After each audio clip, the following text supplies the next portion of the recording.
Select করা যায় কিনা। আচ্ছা, আমরা আগের দিন সিস্টেম নিয়ে অনেক কথা বলে ফেলেছি, ঠিক আছে? তাহলে একটা সিস্টেম, প্রথম কথা হচ্ছে সিস্টেম কি সেটা আমরা জেনে গেছি। সিস্টেম কোথায় আছে, অর্থাৎ এটা যদি আমার সিস্টেম হয়, এটা হচ্ছে সারাউন্ডিংস, আর এই সিস্টেম সারাউন্ডিংস পুরোটাকে যদি একটা জিনিস ধরি তাহলে সেটাকে আমরা বলবো, কি বলবো, ইউনিভার্স, তাই তো? ইউনিভার্স। হ্যাঁ, এইসব আমরা জেনে গেছি। এবার আমরা এই বাউন্ডারিটা নিয়ে স্টাডি করেছি, এই বাউন্ডারিকে নিয়ে স্টাডি করেছি। আগের দিনে সেই ভালো কালিটা কোথায় চলে গেল?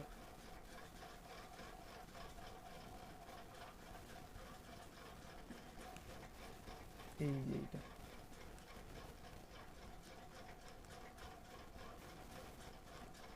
আচ্ছা, আমরা এই বাউন্ডারিগুলোকে নিয়ে স্টাডি করেছি।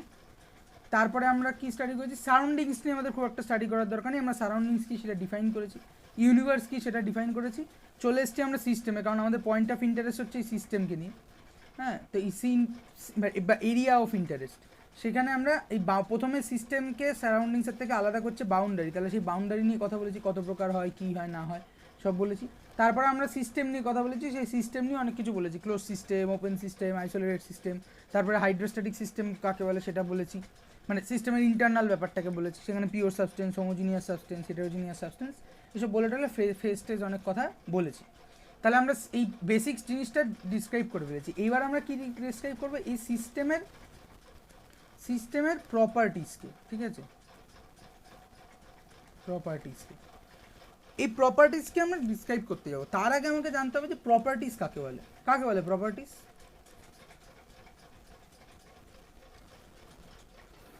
ওই তো যা দিয়ে ডিফাইন করতে হয়, যা দিয়ে, যেসব দিয়ে সিস্টেম ডিফাইন, মানে বিশেষত্ব বাংলায়। সে তো বাংলা করতে তো বলিনি, ইন্টারপ্রেট করতে বলেছি। আরে মানে কি বলো, প্রপার্টিজ দিয়ে সিস্টেম ডিফাইন করা যেতে পারে। না থাক, আমি কিছু ভুল বলছি।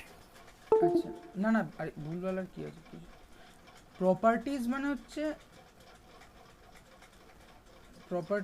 সোজা কথা, আমরা যদি বলতে যাই একটা সিস্টেম, সেই সিস্টেম কতগুলো তার মানে কি বলবো, তার সেই আমি যদি সেই সিস্টেমটার কোনো একটা মুহূর্তে, অর্থাৎ কোনো একটা স্টেটকে ডিফাইন করতে চাই, তাহলে আমাকে অনেকগুলো ভ্যারিয়েবল দিয়ে সেটাকে ডিফাইন করতে হবে। আচ্ছা, ডিফাইন কথাটা আমি যখনই বলবো, ঠিক আছে, ডিফাইন কথাটা বলবো, যদি কিছু না বলে দিই তাহলে আমাদের ধরে নিতে হবে সেটা ম্যাথমেটিক্যাল ডিফাইন, ঠিক আছে, ম্যাথমেটিক্যালি।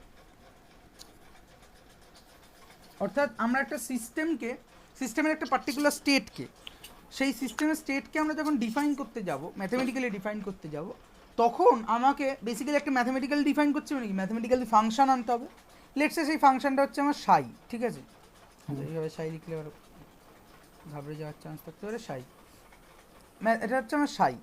সেই সাইটা কি, সাইটা ডিপেন্ড করছে, সাই is a function of some x1, y1, z1, dot dot dot আরও কিছু যদি থাকে, ঠিক আছে? আচ্ছা, এতগুলো ভ্যারিয়েবলের উপর এই সাইটা ডিপেন্ড করছে, অর্থাৎ এই সাইটাই হচ্ছে আমাকে বলে দিচ্ছে এই সিস্টেমটা তাহলে this is basically the state of the system. তাকে তাকে তার সেটা ডিপেন্ড করছে কার ওপরে, না এই ভ্যারিয়েবলগুলোর ওপরে। তাহলে খুব ম্যাথামেটিক্যালি আমি যদি বলতে চাই, তাহলে এই ভ্যারিয়েবলগুলোকে আমরা বলবো হচ্ছে ইন্ডিপেন্ডেন্ট ভ্যারিয়েবল। এগুলোই প্রপার্টিজ বলছি independent variables, these are dependent variables.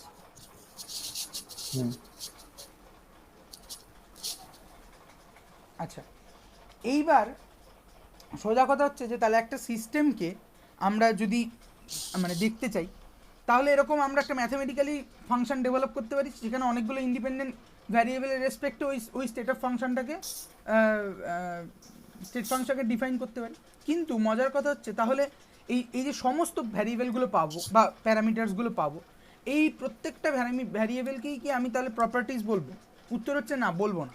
সেই সকল ভ্যারিয়েবলস যারা মানে কি বলবো, যারা এক্সপেরিমেন্টালি মেজারেবল, ঠিক আছে? তাহলে হচ্ছে experimentally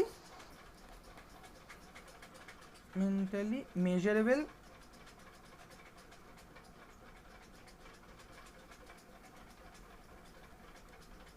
variables or quantity or একটা কি বলা যায়, ভ্যারিয়েবল, কোয়ান্টিটি or প্যারামিটার্স, ঠিক আছে? তাদেরকেই আমরা বলছি প্রপার্টিজ অফ আ সিস্টেম। ঠিক আছে, তার মানে এমন কোনো ফাংশন, এমন কোনো ভ্যারিয়েবল, ইন্ডিপেন্ডেন্ট ভ্যারিয়েবল হলে চলবে না যাকে আমি ফিজিক্যালি আর এক্সপেরিমেন্টালি মেজার করতে পারবো না। ঠিক আছে, তাদেরকে আমি প্রপার্টিজ বলবো না। তারা এটা তো মানে যে কোনো কিছুর জন্য প্রপার্টিজ হতে পারে, মানে বুঝলাম না। মানে প্রপার্টিজ অফ সিস্টেমের জন্য তুমি এটা বলছো, লাইক হুম। প্রপার্টিজ অফ অন্য কিছু হোয়াট এভার। সব ক্ষেত্রে এটা খাটবে, সব ক্ষেত্রে হ্যাঁ। তুই খাটিয়ে নে, তাই সেটাই তোর ক্ষেত্রে খাটিনি। ঠিক আছে, সেটাই ধর এটা অরিজিৎ। ঠিক আছে, না প্লিজ শেষ কর। হ্যাঁ হ্যাঁ তুই বলতে থাকো। এটা হচ্ছে আমার অরিজিৎ। তো অরিজিতের কিছু মানে অরিজিৎকে আমি ডিফাইন করতে চাইছি কোনো একটা পার্টিকুলার টাইমে। তা তার জন্য মানে আমি কি বেসিক্যালি কি করব, বেসিক্যালি আমি এটাকে অরিজিতের এই স্টেটটাকে আমরা একটা ম্যাথমেটিক্যালি ডিফাইন করব। Let's say phi of Arijit is equal to function of some quantity, let's say n1, n2, n3, dot dot dot dot n, কিছু একটা n। ঠিক আছে, এরকম।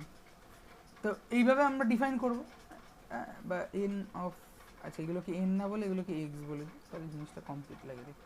এক্স এক্স এন, এই এতগুলো ভ্যারিয়েবলের ওপর অরিজিতের ডিপেন্ড করে। এবার এখানে অনেক ভ্যারিয়েবল থাকবে যেগুলোকে এক্সপেরিমেন্টালি ডিটারমাইন করা যায় না। এবার মানুষের বিহেভিয়ারের ক্ষেত্রে তাহলে বলতে হবে যে মানুষের বিহেভিয়ার কি এক্সপেরিমেন্টালি ডিটারমাইন করা যায়? উত্তর হচ্ছে হ্যাঁ, করা যায়। মানে এই যে সিমুলেশন কথাটা আমরা যেখানে বলি, বা আমরা যে বলি এখন এআই কথাটা খুব এসছে, আর্টিফিশিয়াল ইন্টেলিজেন্স। ঠিক আছে, আর্টিফিশিয়াল ইন্টেলিজেন্সের কাজই হচ্ছে এইটা, যে কোনো আমাদের যে ডিসিশনগুলো, আমাদের যে ইন্টেলিজেন্স, তাকে যতক্ষণ না আমি ম্যাথামেটিক্যাল ফাংশনে বাঁধতে পারবো ততক্ষণ অবধি আমি কম্পিউটারকেও শেখাতে পারবো না। ঠিক আছে, তাহলে আর্টিফিশিয়াল ইন্টেলিজেন্সের সোল কাজটা হচ্ছে, হ্যাঁ তার মধ্যে একটা লার্নিং। আর্টিফিশিয়াল ইন্টেলিজেন্সকে যদি ভাগ করা হয় তাহলে দুটো ভাগে ভাগ করতে হয়। একটা হচ্ছে যে প্রথমে তো আমি যেটা শেখাতে চাইছি তাকে আমাকে মানে অ্যাজ সাম ম্যাথামেটিক্যাল ফাংশন হিসেবে ট্রিট করতে হবে। ঠিক আছে, হ্যাঁ ফাংশন হিসেবে ট্রিট করতে হবে। সেটা আমি একটা সেট অফ ডেটা জেনারেট করতে পারি বা কিছুভাবে করতে পারি। সেই ফাংশনটাকে বা সেই ডেটা সেটটাকে আমি সিস্টেমকে লার্ন করাবো। হ্যাঁ, লার্ন করাবো, এইটা হচ্ছে এইবার তারপরে আমি আশা করব যে এইসব করার পর এই সিস্টেমটা আমাকে নতুন কিছু রেজাল্ট দেবে। ঠিক আছে, ঠিক যেমন আমরা বাচ্চাদেরকে যোগ শিখাই, প্রথমে যোগের থিওরি যা কিছু বলি না, যতক্ষণ না আমি যোগকে ম্যাথমেটিক্যালি দেখাতে পারবো, হ্যাঁ ততক্ষণ অবধি হবে না। তারপরে 4-5টা উদাহরণ দেবো মানে হচ্ছে আমি সিস্টেমকে ডাটা লার্ন করাচ্ছি। দেন আমি এক্সপেক্ট করবো যে 5টা যোগ শিখিয়ে দেওয়ার পর 6 নম্বর যোগটা দিলে পরে সে পারবে। ঠিক তেমনি প্রত্যেকটা স্টেটকেই ম্যাথমেটিক্যালি ডিফাইন করা যায়। তবে আমার এখানে ইম্পর্টেন্ট হচ্ছে যে আমি অনেক ভ্যারিয়েবল পেতে পারি, কিন্তু সেই ভ্যারিয়েবলগুলোকে আমি প্রপার্টিজ বলবো না যাদের ফিজিক্যাল কোনো সিগনিফিকেন্স নেই, বা ফিজিক্যালি বা এক্সপেরিমেন্টালি মেজার করা যায় না। আশা করি বোঝা গেল, তাই তো? হ্যাঁ আচ্ছা, তাহলে প্রপার্টিজ আমরা বুঝতে পারলাম। এই প্রপার্টিজকে আমরা সাধারণভাবে দুভাগে ভাগ করতে পারি। প্রপার্টিজকে আমরা সাধারণভাবে দুভাগে ভাগ করতে পারি।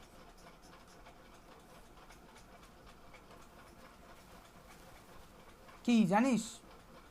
দুজনের একজনে জানিস? না ফিজিক্সে পড়ে ফেলেছিস আর জানিস না? ও হ্যাঁ পড়েছি কিন্তু পড়িনি, তাই হোক। তাহলে এরকম পড়ার কি মানে? সুতরুকে বলতে পারবে প্রপার্টিজ কি কি?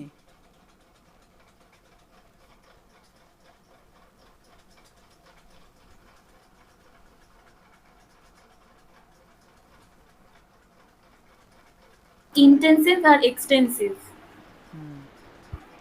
ইন্টেন্সিভ আর এক্সটেন্সিভ। আচ্ছা, ইন্টেন্সিভ প্রপার্টি কাকে বলে, এক্সটেন্সিভ প্রপার্টি কাকে বলে? ঠিক আছে,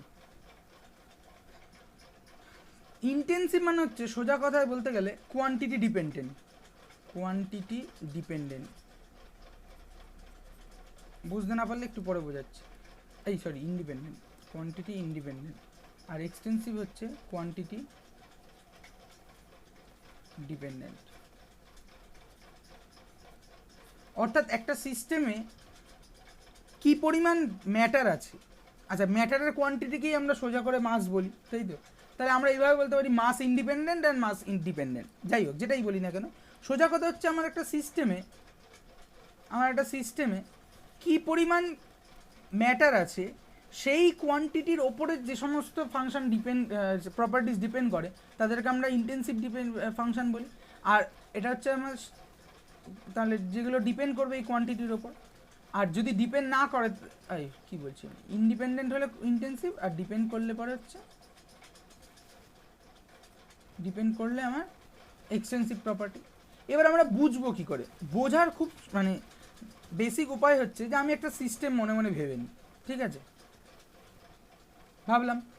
এইবার এইখানে আমি এই সিস্টেমটাকে ডিফাইন করছি, এই সিস্টেমটা একটা আইসোলেটেড সিস্টেম ভেবে নিই আমরা, ঠিক আছে, আইসোলেটেড সিস্টেম, অর্থাৎ কিছুই সারাউন্ডিংসের সাথে কিছুই চেঞ্জ হবে না।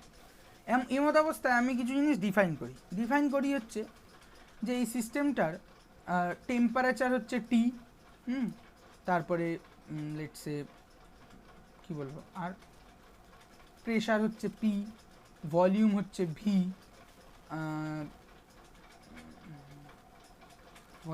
V, number density N, number of মোল হচ্ছে লেটসে এন, ছোট এন, আর আর আর কি বলা যায় যেগুলো হাতের কাছে পাওয়া যাবে, আচ্ছা জি হচ্ছে গিবস ফ্রি এনার্জি, আর কি ভলিউম বলে দিয়েছি, আর চেনার মধ্যে কিছু দেখা যাচ্ছে না, ঠিক আছে।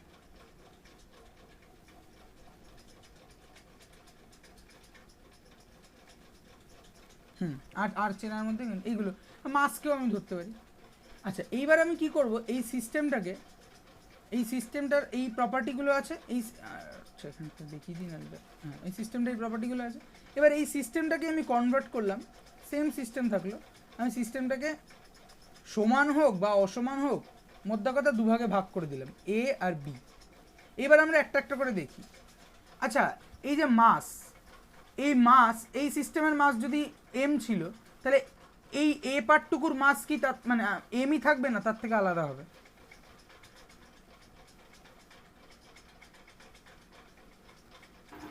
সেম থাকবে, এমই থাকবে, এম মানে কিন্তু এইটুকু,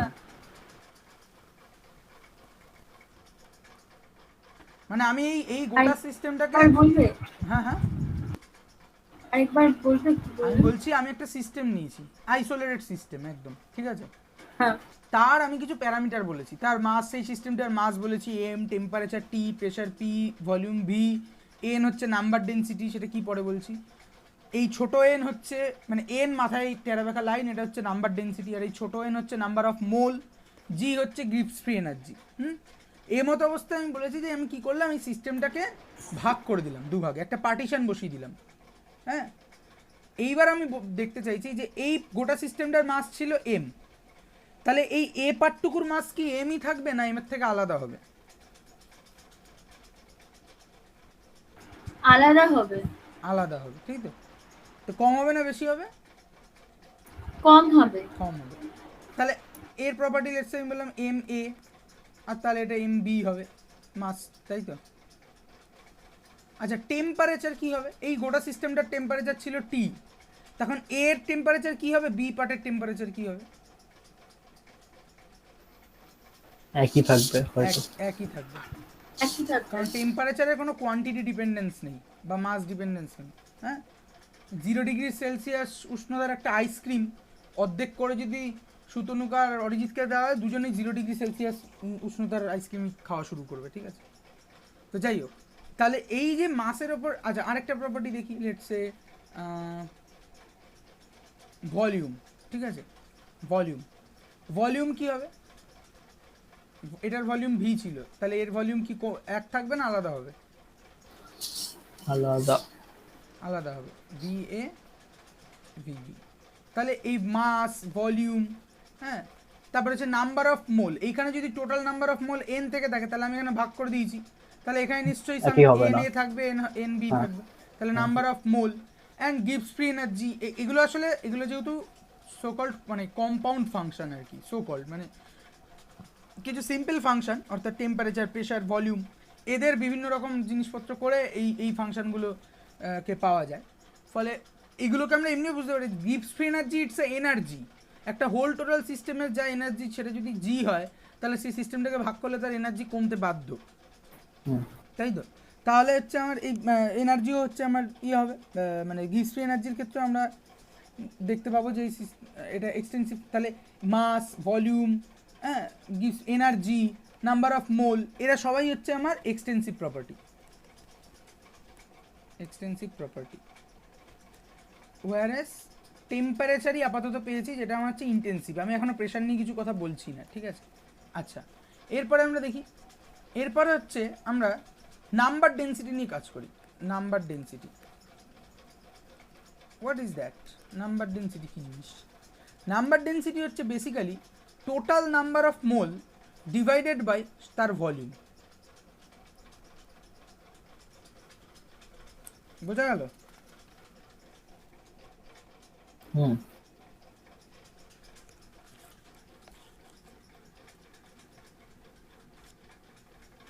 আচ্ছা, তাহলে total number of mole by হচ্ছে নাম্বার অফ ভলিউম, মানে অ্যামাউন্ট অফ ভলিউম যাই বলি না, সেটা হচ্ছে আমার নাম্বার ডেন্সিটি। আচ্ছা, এবার তাহলে এটাকে আমি কি বলছি, এন ওপরে দাগ।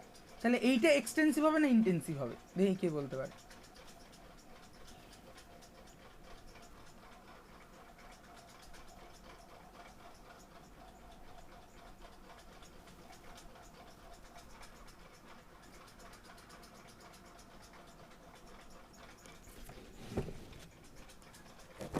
কি হবে?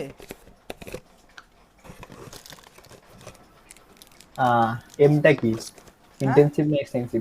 মাস কি? মাস কোথায় পেলি তুই? তুমি বলো না মাস কি, সেটা বলো। তুই বল মাস কি, এক্সটেন্সিভ না ইন্টেন্সিভ? কনফিউশন হচ্ছে, তুমি আগে বলে দাও মাস কি, তাহলে বলতে পারবো। ইন্টেন্সিভ। মানে কোনটা, মাস নাকি এন? এন মাস। মাস ইন্টেন্সিভ বলছো?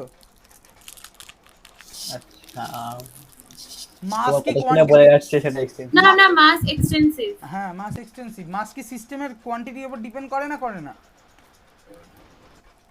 করে। তাহলে হয়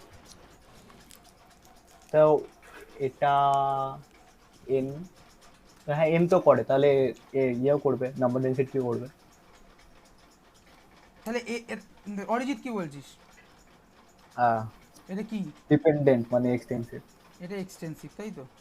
হ্যাঁ, শুধুনুকা এটাই নাকি অন্য কিছু? না, আমার ইন্টেন্সিভ মনে হচ্ছে। কেন? কারণ কোয়ান্টিটির উপর তো নির্ভর করে না। কি কোয়ান্টিটির উপর ডিপেন্ড করে না? Number density. কেন সেটা? হ্যাঁ, মানে করলে কেন, না করলে কেন? হুম, আমার কারণটা হচ্ছে ওই মানে এন বাই ভি যখন লেগেছো, এনটা ডিপেন্ড করে, তো এন নাম্বার ডেন্সিটিও ডিপেন্ড করবে। আচ্ছা, মানে কি বলবো, এই গিবসের যেটা তুমি উদাহরণ দিয়েছিলে, একটা কম্পাউন্ড কি একটা বললে, লাইক কি বলবো, বেসিক থেকে কম্পাউন্ডে যাওয়ার সময় এটাও বেসিক মানে কম্পাউন্ডে আসছে, তার জন্য এটা এক্সটেন্সিভ। আমি কিন্তু বলিনি গিভসে কম্পাউন্ড তার জন্য এক্সটেন্সিভ প্রপার্টি। আমি না, বলছিলাম মানে ওগুলোকে আমরা পরে দেখবো। আমি যেটা বলেছিলাম সেটা হচ্ছে যে gives free energy, it's energy. এবার বলেছিলাম এনার্জি যদি হয় তাহলে একটা গোটা সিস্টেমের এনার্জি আর তার অর্ধেক সিস্টেমের এনার্জি নিশ্চয়ই ডিফারেন্স হবে। এর না, তাহলে সেভাবে ভাবলে ডেনসিটি এটা একটা, মানে গোটা সিস্টেমের ডেনসিটি অর্ধেক সিস্টেমের ডেনসিটি তো একই হবে না? হ্যাঁ, তাহলে অবশ্যই একই হবে, ইন্টেন্সিভ। ইন্টেন্সিভ প্রপার্টি হবে। হ্যাঁ। সে ফর এক্সাম্পল আমি যদি বলি যে 10 স্কোয়ার কিলোমিটার এরিয়ায় আমার লোক থাকে, লেটসে 2 লাখ, ঠিক আছে? হুম, 2 লাখ।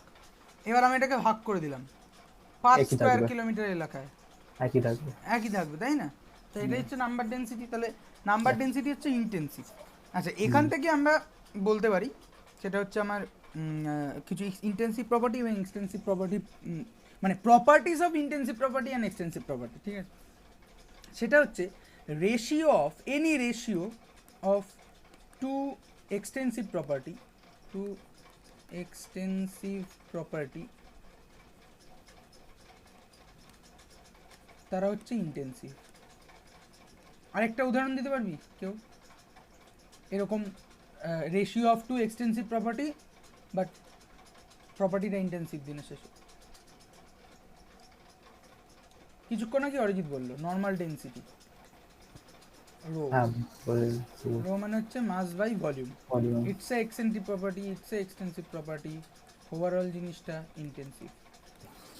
এনার্জি মানে নর্মাল এনার্জি, গিফট এনার্জির মতোই normal energy. Energy intensive property, না তাহলে হ্যাঁ এনার্জি এটা আরো আবার কনফিউজ হয়ে গেল। এনার্জি হোল সিস্টেমে এনার্জিকে দু ভাগে ভাগ করা হলো, এনার্জি তো সেমই থাকবে এনার্জি সেম থাকবে। না, এনার্জি ভাগ হয়ে যাবে, হ্যাঁ তো বাধ্য। যাই হোক হ্যাঁ, তুই তুই কি বলছিস আগে ভেবে চিন্তে বল। এনার্জি হচ্ছে এক্সটেন্সিভ। হ্যাঁ হ্যাঁ এক্সটেন্সিভ এনার্জি। ঠিক আছে। আচ্ছা, আরে এইভাবে ভাব না তোরা তো এখন। আচ্ছা, ফিজিক্সের ফার্স্ট চ্যাপ্টার, কেমিস্ট্রির ফার্স্ট চ্যাপ্টার, কেমিস্ট্রির ফার্স্ট চ্যাপ্টার তো তুই পড়েছিস, আমার কাছে অরিজিৎ তুই বাদ দে, তুই ফিজিক্সের ফার্স্ট চ্যাপ্টার পড়েছিস? কি আছে ফিজিক্স ফার্স্ট চ্যাপ্টারে? হ্যাঁ আছে, পড়েছি। ভৌত রাশি ও মাপ। হ্যাঁ মাত্রা মাত্রা ছিল, ডাইমেনশন ছিল, পড়েছি। পড়া হয়েছে হ্যাঁ শুটুনুকে? হ্যাঁ আচ্ছা, কেমিস্ট্রি হ্যাঁ ফার্স্ট দাদা। চ্যাপ্টার। হ্যাঁ আচ্ছা ভালো, যাই হোক। এমনিও যদি আমরা দেখি এনার্জি, এনার্জির ডাইমেনশন কি?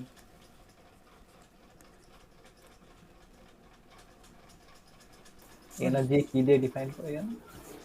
ওর বলে দাও, কি বলে এটাকে, এককটা কি জানো? দাদা এনার্জি ডাইমেনশন বলবো। হুম M M M1 L2 T T T minus 2।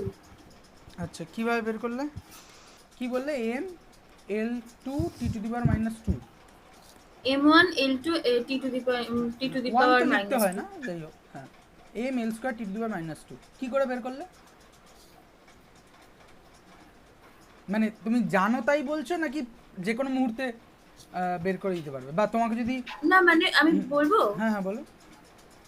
Energy equal to তো এমসি স্কোয়ার হবে, আচ্ছা। যেখানে এম মাস আর সি ভেলোসিটি।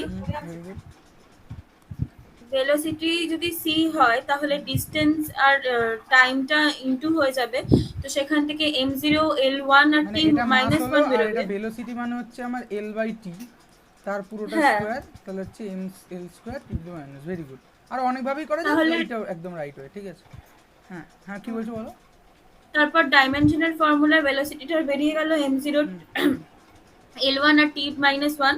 তারপরে সাবস্টিটিউটিং করলাম ইকুয়েশন 2 আর 1 কে, মানে ওই আগের ইকুয়েশনটা আর এই ইকুয়েশনটাকে। তারপর এনার্জি ইকুয়াল টু যেহেতু এমসি স্কয়ার, সেখান থেকে সলিউশনটা বার করে এম হ্যাঁ হ্যাঁ, এম মানে ওই এম তো আমি তো L2 লিখে দিচ্ছি, দেখো M × L/T পুরোটা হ্যাঁ। Square, L² T⁻²। Very good, ঠিক আছে। হ্যাঁ। আচ্ছা, প্রেশারের বলতে পারবে?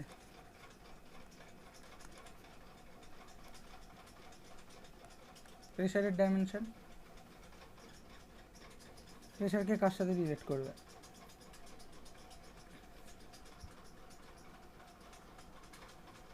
প্রেসারের ডাইমেনশন বলবো। হুম, মানে এইভাবে প্রেসারের dimension M M L-1 T-2।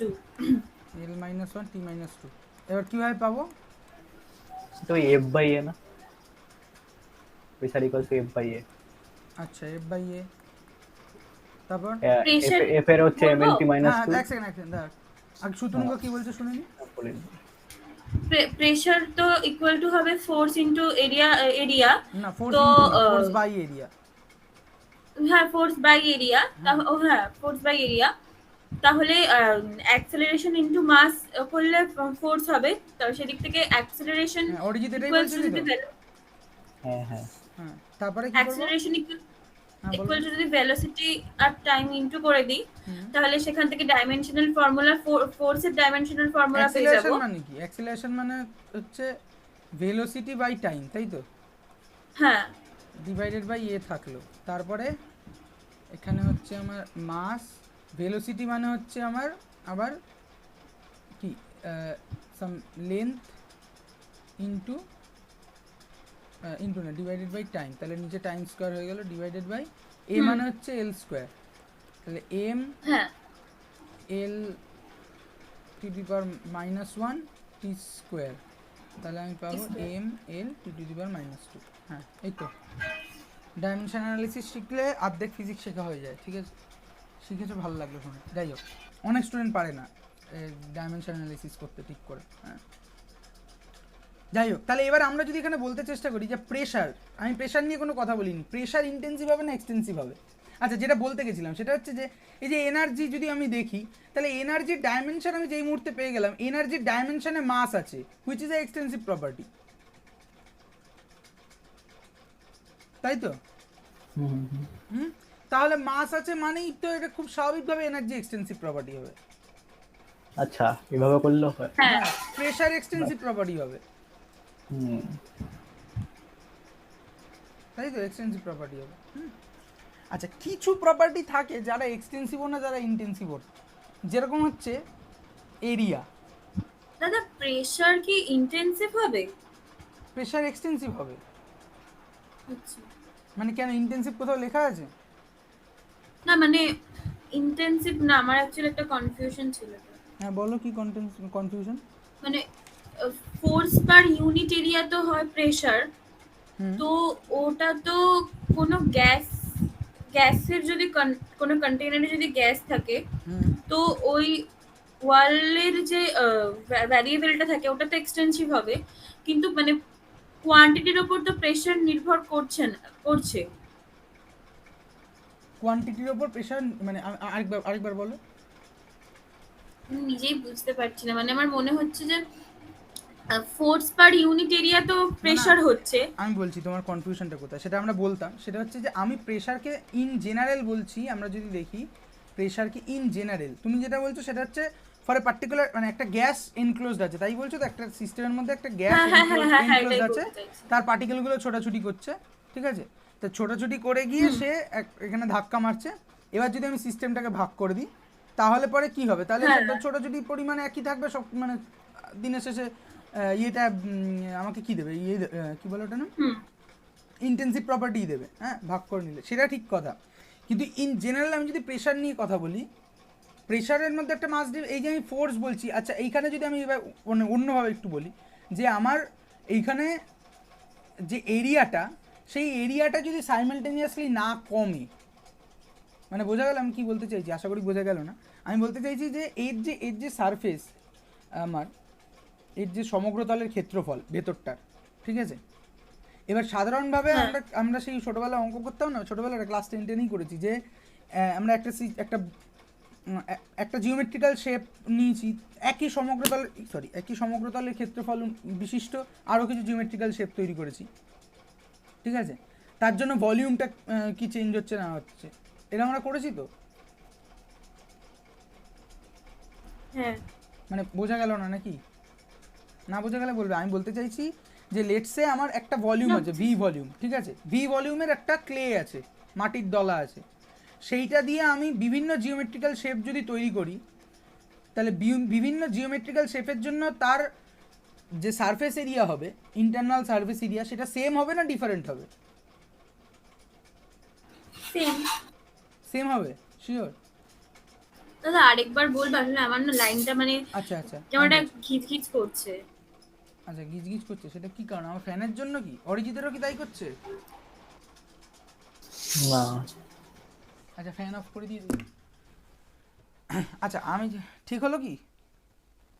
হ্যাঁ হ্যাঁ হ্যাঁ আচ্ছা, আমি যেটা বলতে চাইছি সেটা হচ্ছে যে আমি তোমাকে একটা ভি ভলিউমের একটা ম্যাটার দিয়েছি আর মাটির দলা দিয়েছি, ঠিক আছে? দিয়ে আমি বিভিন্ন জিওমেট্রিক্যাল শেপ বানাতে বলেছি। তা তুমি যতগুলো জিওমেট্রিক্যাল শেপ ভাবতে পারো, ওই চোং ভাবতে পারো, শঙ্কু ভাবতে পারো, স্পিয়ার ভাবতে পারো, আধা স্পিয়ার ভাবতে পারো, কিউব ভাবতে পারো, যা ভাবতে পারো, তাদের প্রত্যেকের ক্ষেত্রে ইন্টারনাল সারফেস এরিয়া বা সারফেস এরিয়া সেটা কি সমান হবে না আলাদা হবে? আলাদা হবে। আলাদা হবে, তাই তো? এবার হ্যাঁ এই এই যে প্রেশার ব্যাপারটা কেন কনফিউজিং, কারণ প্রেশার এর সঙ্গে এরিয়া জুড়ে আছে, তাই তো? হ্যাঁ এরিয়া জুড়ে আছে। এইবার ধরো আমি একটা হ্যাঁ সিস্টেম নিলাম, সিস্টেমটা এরকম সিমেট্রিক্যাল নয়, এরকম কিছু একটা সিস্টেম, ঠিক আছে? যে সিস্টেমের জন্য আমি এটা যেই ভাগ করলাম, মাসটা আমার দুদিকে ভাগ হয়ে গেল, ঠিক আছে? মাসটা দুদিকে ভাগ হয়ে গেল, কিন্তু আমি কি গ্যারান্টি করতে পারি যে সারফেস এরিয়া দুদিকে সমান থাকবে? না। যদি সারফেস এরিয়া সমান না থাকে, তাহলে আমি কি বলছি, এফ বাই এ, এইখানে যেহেতু এর ভেতরে মাস সেম, অর্থাৎ পার্টিকেল সেম, তাহলে আমি বলতে পারি সমপরিমাণ ফোর্সই দেওয়ালে প্রযুক্ত হচ্ছে, এই বিষয়ে কোনো সন্দেহ নেই, তাই তো? কিন্তু তার মানে এফটা দুদিকে সমান থাকছে, কিন্তু এটা চেঞ্জ হয়ে যাচ্ছে।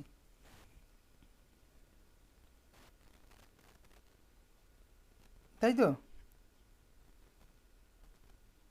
হ্যাঁ আসলে দাদা মানে এই জিনিসটা না আমি স্কুলে জিজ্ঞেস করেছিলাম, হুম মানে স্কুলে ইন্টেনসিভ আর এক্সটেনসিভ নিয়ে কথা হচ্ছিল। হুম হুম তো আমি ম্যামকে বললাম যে এরকম মানে এরিয়াটা এখন যেটা বললাম যে হুম এরিয়ার সাথে তো কোনো একটা হুম মানে মিল আছে প্রেশারের। হুম তো ম্যাম বললেন দুটোই লেখা যায়, যেটা লিখে কোনো ভুল নেই। কিন্তু এবার আমি যখন ফিজিক্স স্যারের কাছে গেছিলাম এই হুম কোশ্চেনটা নিয়ে, হুম তো উনিও আপনার মতন সেম কথাই বলেছিল।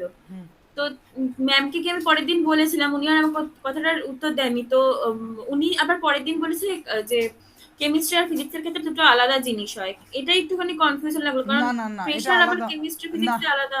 না, আলাদা হয় না, সিস্টেম টু সিস্টেম ভ্যারি করে। মানে আমরা যদি একটা গ্যাসের সিলিন্ডারের ক্ষেত্রে দেখি, গ্যাসের সিলিন্ডারটাকে মাঝখান দিয়ে পার্টিশন করে দিলে তার প্রেশার সেমই থাকবে, ঠিক আছে? কিন্তু যদি সিমেট্রিক্যাল শেপ না হয় তাহলেই তো মানে বেসিক প্রবলেমটা বুঝতে পেরেছো তো? ফলে প্রেশারকে সাধারণত মানে বইতে ইন্টেন্সিভের ঘরেই রাখা হয়, ঠিক আছে, সাধারণভাবে। কিন্তু স্টিল প্রেশার আমরা বুঝতেই পারছি যে প্রেশারে একটা এক্সটেন্সিভ প্রপার্টি আছে, সেটা ডিপেন্ড করবে সিস্টেমটা কীরকম তার ওপরে, তাই না? হ্যাঁ বুঝতে। হুম। তো এখানে বেটার মানে আমি এক্সটেন্সিভ বললাম ইন জেনারেল। আচ্ছা, ফর আমি এটা বলতাম মানে এত কথা বলতাম না হয়তো, ভালো করেছো প্রশ্ন করেছো, মানে ভালো প্রশ্ন, এটা আমারও প্রশ্ন ছিল, আমি যখন ছোটোবেলায় পড়েছিলাম বোধহয়। তো যাই হোক, কিন্তু প্রেশারের ক্ষেত্রে সমস্যাটা কোথায় হয় আমি সেটা বলছি। এবার প্রেশারের ক্ষেত্রে এই যে প্রেশারটা in general it's a extensive property, mass dependent function, but এটা একটা ইন্টেন্সিভ প্রপার্টি হিসাবে লেখা হয় আমাদের কেমিস্ট্রি সিস্টেমে, ইভেন ফিজিক্সের সিস্টেমেও বোধহয় ইন্টেন্সিভ প্রপার্টি হিসেবেই লেখা হয়, মানে যখন ইঞ্জিন বা গ্যাস এই ধরনের সিস্টেম নিয়ে কাজ করা হবে। কিন্তু আদারওয়াইজ শুধুমাত্র গ্যাস বা এইসব মানে তার ওপরই তো ডিপেন্ডেন্ট নয় প্রেশারটা। হ্যাঁ, আরও অনেক ক্ষেত্রেই এই জিনিসগুলো ইয়ে হতে পারে, ঠিক আছে? তো এখানে সমস্যাটা কোথায়, কনফিউশনটা দেখো, এটা ইটস লাইক আ প্যারাডক্স। আমরা আগের দিন প্যারাডক্স নিয়ে বলছিলাম যে আমরা কোনটাকে ধরবো। তার সমস্যাটার কারণ হচ্ছে যে এই প্রেশার একটা ইটস এ মানে কী বলবো, এটা অ্যাসেম্বলড ফাংশন বা কম্পাউন্ড ফাংশন, কারণ pressure is a force divided by area. Volume বা টেম্পারেচার এদের মতো মানে একদম ফান্ডামেন্টাল নয়। তাহলে সেক্ষেত্রে যদি হয়, সেক্ষেত্রে সমস্যাটা হচ্ছে force is a extensive function বা এক্সটেন্সিভ প্রপার্টি, কিন্তু এরিয়া এইটা কিন্তু নাইদার এক্সটেন্সিভ নর ইন্টেন্সিভ, দেখবে এটা বইতে লেখা থাকে, ঠিক আছে? হ্যাঁ, আরও কিছু প্রপার্টি বোধহয় আছে এরকম যারা। আচ্ছা আমি এই এরিয়া দিয়েই ম্যামকে কোয়েশ্চেনটা জিজ্ঞেস করেছিলাম বলে উনি বোধহয় বলেছেন যে দুটোই বলা যায় বা কোনোটাই না। আচ্ছা, হ্যাঁ, মানে এরিয়ার ব্যাপার মুশকিলটাই হচ্ছে এখানে যে এরিয়া সেটা নাইদার মানে সেটা সিস্টেমের উপর ডিপেন্ড করবে, মানে একটা সিস্টেমের মাস বা কোয়ান্টিটির উপর ডিপেন্ড করতে পারে বা নাও করতে পারে, ঠিক আছে? তার উদাহরণই আমরা দেখলাম যে একটা সিস্টেমের ভলিউম সেম রাখছি মানে কি, তার মধ্যে ম্যাটার কন্টেন্ট সেম। মানে একটা কাদার দলা দিয়ে আমি একটা ইয়ে তৈরি করলাম, একটা কিউব তৈরি করলাম আর একটা স্পিয়ার তৈরি করলাম। হ্যাঁ, আমরা জানি যে স্পিয়ারের সমগ্রতলের ক্ষেত্রফল সবচেয়ে কম হয়, সেই জন্য যে কোনো ফোঁটা যখন ওপর থেকে পড়ে ন্যাচারাল সাইজটাই একটা স্পিয়ার হয়ে যায়, তাই তো? তো এটা কোন ফিজিক্সের কোথায় জানি পড়ানো হয়, কোথায় পড়ানো হয় ফিজিক্সে? 11 বোধহয় পড়ানো হয় না, 12 পড়ানো হয় নাকি? বৃষ্টির জলের ফোঁটা কেন গোলাকার হয়, এরকম একটা প্রশ্ন দেয়। এটা তো 9 ছিল। 9 ছিল, হ্যাঁ, যাই হোক। তো ওটার কারণটা হচ্ছে ওই মানে সেম কারণে। তার মানে আমরা বুঝতেই পারছি যে এরিয়া, তাহলে এক্ষেত্রে এরিয়া ভলিউমের উপর ডিপেন্ড করলো না, কারণ ভলিউম সেমই ছিল, কিন্তু আমি যেই কিউব বানাচ্ছি তার ভলিউমের থেকে যেই স্পিয়ার বানাচ্ছি তার ভলিউম কম হয়ে যাচ্ছে, ভলিউম বলছি সরি, সারফেস এরিয়া কম হয়ে যাচ্ছে। তাহলে এরিয়া ডিপেন্ড কখনো ভলিউমের উপর ডিপেন্ড করছে, আবার কখনো ভলিউমের উপর ডিপেন্ড নাও করতে পারে, ঠিক আছে? যে আমি ভলিউম বাড়িয়ে দিলাম কিন্তু তার সঙ্গে সঙ্গে এরিয়া মানে ভলিউম বাড়িয়ে দিলাম এরিয়াও বেড়ে গেল, বা ভলিউম কমিয়ে দিলাম এরিয়াও কমে গেল। এক্ষেত্রে ভলিউম সেম রাখছি তাও এরিয়া বেড়ে যাচ্ছে বা এরিয়া কমে যাচ্ছে, ফলে ডিপেন্ড করতে পারে না। এরিয়া হচ্ছে নাইদার এক্সটেন্সিভ নর ইন্টেন্সিভ, ঠিক আছে? আরও কিছু জিনিস হয়, যেমন ইন্টারাকশন এনার্জি। হ্যাঁ, কারোর সাথে কিছু ইন্টারাকশন হচ্ছে, সেটা ম্যাটারের উপর ডিপেন্ড করতেও পারে নাও করতে পারে, ঠিক আছে? তো যাই হোক, এই প্রেশারটা নিয়ে আমি খুঁজে দেখবো যে প্রেশারকে খুব ভালোভাবে ডিফাইন করা কোথায় আছে। তবে সাধারণত এটাকে ইন্টেন্সিভ প্রপার্টি হিসেবেই কেমিস্ট্রির বইগুলো ডিপেন্ড করে, আশা করি ফিজিক্সের বই আমি যেটুকু পড়েছি ইন্টেন্সিভ প্রপার্টি হিসেবেই ডিফাইন করে, কিন্তু এটা এক্সটেন্সিভ প্রপার্টিও হতে পারে। হ্যাঁ, এবার মুশকিলটা আরও অনেক জায়গায়। তোমরা দু ধরনের কোয়ান্টিটি পড়ে থাকো, সেটা হচ্ছে ভেক্টর আর স্কেলার, ঠিক আছে। আরেক ধরনের কোয়ান্টিটি হচ্ছে টেন্সার, ঠিক আছে। তো এই হ্যাঁ প্রেশার টেশার এদেরকে টেন্সার ফেন্সার দিয়ে ভালো করে, মানে প্রেশার এটাকে টেন্সার দিয়ে খুব ভালো করে ডিফাইন করা যায়। হ্যাঁ, প্রেশারকে নাইদার আমি পুরোপুরি স্কেলার বলতে পারবো, নর আমি পুরোপুরি ভেক্টর বলতে পারবো, ঠিক আছে। যেমন মানে প্রেশারকে আমি যদি দেখি এটা একটা ভেক্টর কোয়ান্টিটি, এরিয়াও তো একটা ভেক্টর কোয়ান্টিটি,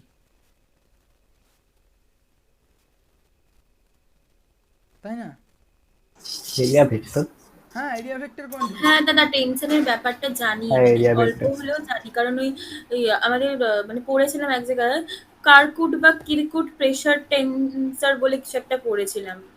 আচ্ছা, টেন্সার হচ্ছে ওই মানে যেরকম আমরা ভেক্টর পড়ি, স্কেলার পড়ি, সেরকম আরেক ধরনের রাশি হয় টেন্সার, ঠিক আছে। সেটাই সবচেয়ে সফিস্টিকেটেড, মানে যত বড় বড় ক্যালকুলেশন হয়, মানে থিওরি অফ রিলেটিভিটি অ্যালবার্ট আইনস্টাইনের, কালকে বোধহয় জন্মদিন ছিল, যাই হোক। তো অ্যালবার্ট আইনস্টাইনের যে থিওরি অফ রিলেটিভিটি, তার পুরো ক্যালকুলেশন কিন্তু টেন্সার অ্যালজেব্রার উপর, ওখানে ভেক্টরকে ধারতব্যেই আনেনি, ঠিক আছে, পুরোপুরি টেন্সার অ্যালজেব্রার উপর ক্যালকুলেশন।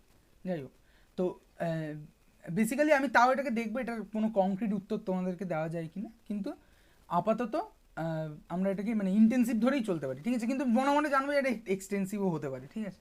এই বলে আমরা পরীক্ষার জন্য, যেহেতু আমি দুটো বই দেখলাম এই মুহূর্তে, তো দুটো বইতেই ইন্টেন্সিভ লেখা আছে, তো ইন্টেন্সিভ ধরে আপাতত চলি যতক্ষণ না আমি এর বাইরে কোনো সলিড এভিডেন্স তোমাদেরকে দিতে পারছি, ঠিক আছে। তবে আমার ভালো লাগলো যে এই প্রশ্নটা মনে জেগেছিল কোনো এক সময় এবং এখানে করলে, ঠিক আছে। যাই হোক, তাহলে আমরা কোথায় ছিলাম? প্রপার্টিজ হবে। তাহলে একটা জিনিস দেখলাম যে ratio of two extensive property, তারা আমাকে একটা ইন্টেন্সিভ প্রপার্টি দেয়, ঠিক আছে।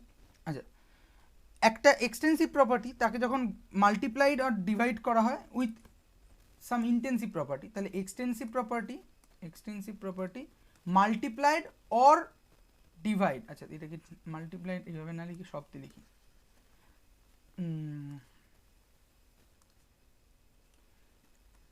multiplied or divide with বা by some intensive property, তখন রেজাল্টটা আমার এক্সটেন্সিভ প্রপার্টি থাকে,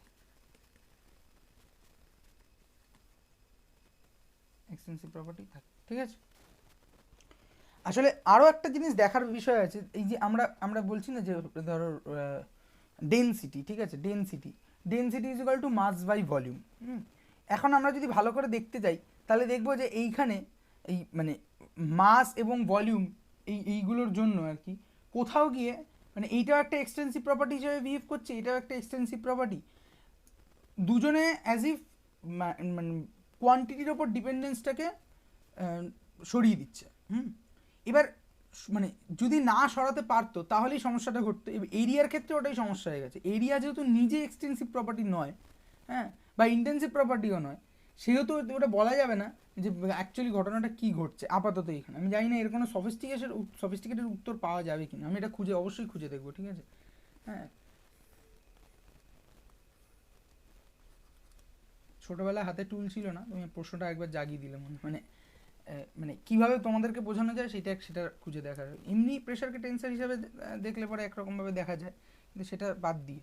আচ্ছা যাই হোক, তারপরে প্রপার্টি কি, তারপরে এই ধরনের প্রপার্টিগুলোর মধ্যে আরও অনেক প্রপার্টি আছে, ঠিক আছে। যেমন মানে এক্সটেন্সিভ প্রপার্টি, যদি দুটো এক্সটেন্সিভ প্রপার্টি যোগ করা হয়, ঠিক আছে, হ্যাঁ, মানে দুটো এক্সটেন্সিভ প্রপার্টি যোগ করলে তার এক্সটেন্সিভ প্রপার্টি থাকবে, দুটো ইন্টেন্সিভ প্রপার্টি যোগ করলে তার ইন্টেন্সিভ প্রপার্টি থাকবে।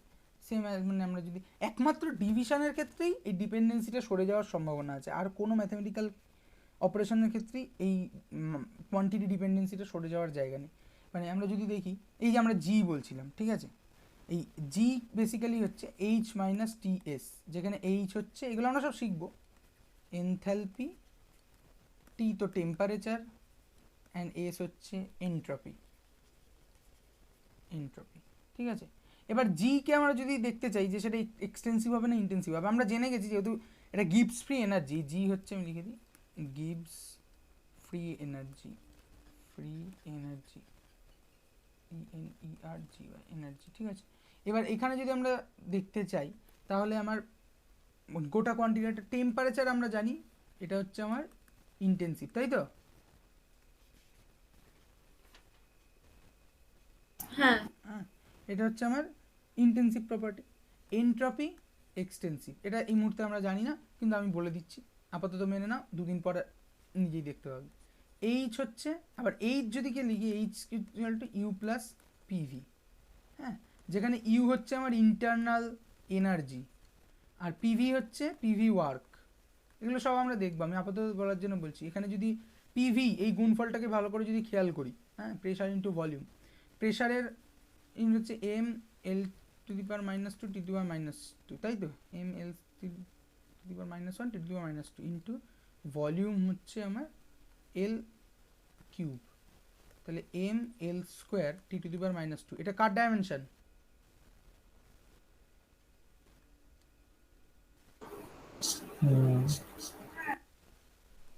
এটা কার dimension? M L square T to the power minus two, এইমাত্র করলাম তো, এনার্জি। এনার্জি। তাহলে পিভি একটা এনার্জিকে ডিফাইন করে, কি এনার্জি সব পরে দেখছি আমরা। তাহলে আচ্ছা। পিভি যদি এনার্জিকে ডিফাইন করে, তাহলে এটা একটা extensive property. U internal energy, একটা সিস্টেমের ইন্টারনাল যে এনার্জি আছে সেটাকে ইউ দিয়ে ডিফাইন হয়, তাহলে এটাও এক্সটেন্সিভ প্রপার্টি। তাহলে এক্সটেন্সিভ প্রপার্টি যোগ এক্সটেন্সিভ প্রপার্টি, তাহলে এইচ হচ্ছে একটা এক্সটেন্সিভ প্রপার্টি, তাই তো। তাহলে enthalpy extensive property, T intensive property, S extensive property, তাহলে এই গুণফলটা এক্সটেন্সিভ ইন্টু ইন্টেন্সিভ, এটা পুরোটা আমাকে এক্সটেন্সিভ দেবে। এক্সটেন্সিভ বিয়োগ এক্সটেন্সিভ, পুরোটা কি দেবে? এক্সটেন্সিভ। ঠিক আছে, বোঝা গেল? আচ্ছা, থ্যাংক ইউ বোঝার জন্য। যাই হোক, তাহলে মানে এক্সটেন্সিভ প্রপার্টি হচ্ছে সেই সমস্ত প্রপার্টি, যে সমস্ত প্রপার্টি বা মানে যে সমস্ত ফাংশন বা প্রপার্টিসগুলো তারা নাম্বার অফ মোলের ওপর ডিফাইন করে। আমি যদি খুব গ্রসলি বলি, যেহেতু number of mole is closely related to the মানে কতটা ম্যাটার আছে, ঠিক আছে। আর ইন্টেন্সিভ প্রপার্টিগুলো হচ্ছে তার মোল ফ্র্যাকশনের ওপর ডিপেন্ড করে, ঠিক আছে। মোল ফ্র্যাকশন কী জিনিস? মোল ফ্র্যাকশন হচ্ছে যে মানে একটা সিস্টেমে অনেকগুলো যে কম্পোনেন্ট আছে, let's say A B C, আরও কিছু আছে মোল ফ্র্যাকশন। তো এর নাম্বার অফ মোল হচ্ছে এন এ, বি এর হচ্ছে এন বি, এরকম করে এন সি চলছে। তাহলে মোল ফ্র্যাকশন হচ্ছে কোনো একটার মোল ফ্র্যাকশন, যদি এ এর মোল ফ্র্যাকশন বের করতে চাই সেটাকে কাই দিয়ে রিপ্রেজেন্ট করা হয়। Chi A is equal to number of mole of A component divided by যতগুলো কম্পোনেন্ট আছে তাদের সব মোল যোগ প্লাস ডট ডট ডট, এটাকে আমরা বলছি মোল ফ্র্যাকশন। হ্যাঁ, এই কোনো ফাংশন যদি মোল সিস্টেমের মোল ফাংশনের মাথায় ঢুকলো না। কি মাথায় ঢুকলো না? মোল ফ্র্যাকশন প্রথম দিন ক্লাসে পড়িয়েছিলাম। হ্যাঁ জানি, তারপরে তো একটা সিস্টেম আছে যেখানে এ বি সি এরকম জেড অব্দি, যত অব্দি তুই ভাবতে পারিস যতগুলো কম্পোনেন্ট আছে, এর আছে এন এ পরিমাণ, মানে এন এ হচ্ছে এর নাম্বার অফ মোল, ঠিক আছে। এনটা নাম্বার অফ মোলস। আচ্ছা, হ্যাঁ, তাহলে আমি যদি এর মোল ফ্র্যাকশন বের করতে চাই, সেটা হচ্ছে এ কম্পোনেন্টে কতটা মোল আছে, অর্থাৎ এন এ ডিভাইডেড বাই মোট কত মোল আছে। বোঝা গেল? আচ্ছা, তো এইটা আপাতত তোমাদের এটা মানে ছোট ক্লাসে লাগে না। এই কোনো সিস্টেমের কোনো ফাংশন যদি সেটা ইন্টেন্সিভ, সেটা যদি তার মোল ফ্র্যাকশনের ফাংশন হয়, হ্যাঁ, মানে লেটস সে ওয়াই একটা function which is a function of mole fraction, তাহলে আমি বলতে পারি ওয়াই হচ্ছে আমার extensive property, sorry intensive property. ঠিক সেরকমই যদি কোনো ইয়ে আর কি বলেন না, কোনো ফাংশন বা কোনো প্রপার্টি, লেটস সে সেটা Z which is a function of number of mole of the system, তাহলে আমরা বলতে পারি Z is a extensive property. ঠিক আছে, এটা আমি কমপ্লিটনেসের জন্য বললাম, কিন্তু খুব একটা লাগবে না এই এই এই বয়সে। আচ্ছা, এরপর আমরা খুব ইম্পর্টেন্ট জিনিস শিখবো, সেটা হচ্ছে equation of state. Equation of state. আচ্ছা, ইকুয়েশন অফ স্টেট কি? ইকুয়েশন অফ স্টেট হচ্ছে যে আমরা যে বললাম না যে কোনো একটা সিস্টেম তার প্রপার্টি, মানে প্রপার্টি বলছি, তার কোনো একটা সিস্টেম প্রপার্টি বলতে গিয়ে যেটা বললাম, কোনো একটা সিস্টেম তার পার্টিকুলার স্টেটকে ডিফাইন করতে গেলে অনেকগুলো ভ্যারিয়েবল দরকার হয়, এবং তার মধ্যে কিছু ভ্যারিয়েবল থাকবে, ম্যাক্সিমাম ভ্যারিয়েবল থাকবে যেগুলো হয়তো ফিজিক্যালি অর এক্সপেরিমেন্টালি মেজারেবল, আর কিছু ভ্যারিয়েবল থাকতে পারে যারা মেজারেবল নয়। তাহলে আর set of definite values of properties, এবার তার প্রপার্টিস কাদের বলেছিলাম? যাদেরকে ফিজিক্যালি ডিফাইন করা যাবে। এবার আমি তাহলে প্রপার্টিসের রেসপেক্টেই বলছি।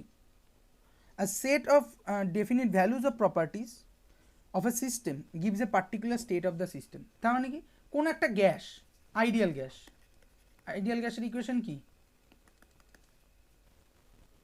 এই তুই এখানে ঘুরে বেড়াচ্ছিস কেন? হ্যাঁ PV equal to nRT. এক সেকেন্ড, হ্যাঁ পিভি ইকুয়াল টু এনআরটি, এক সেকেন্ড। পড়তে ডাকলে তো আসিস না, হ্যাঁ চাপালা।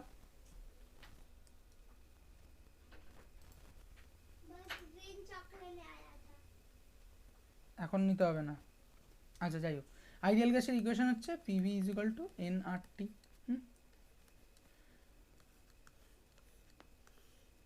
আচ্ছা, এই যে PV is equal to nRT, এই পিভি ইকুয়াল টু এনআরটি এক আইডিয়াল গ্যাসের কোনো একটা মুহূর্তে তার স্টেটকে ডিফাইন করে, ঠিক আছে?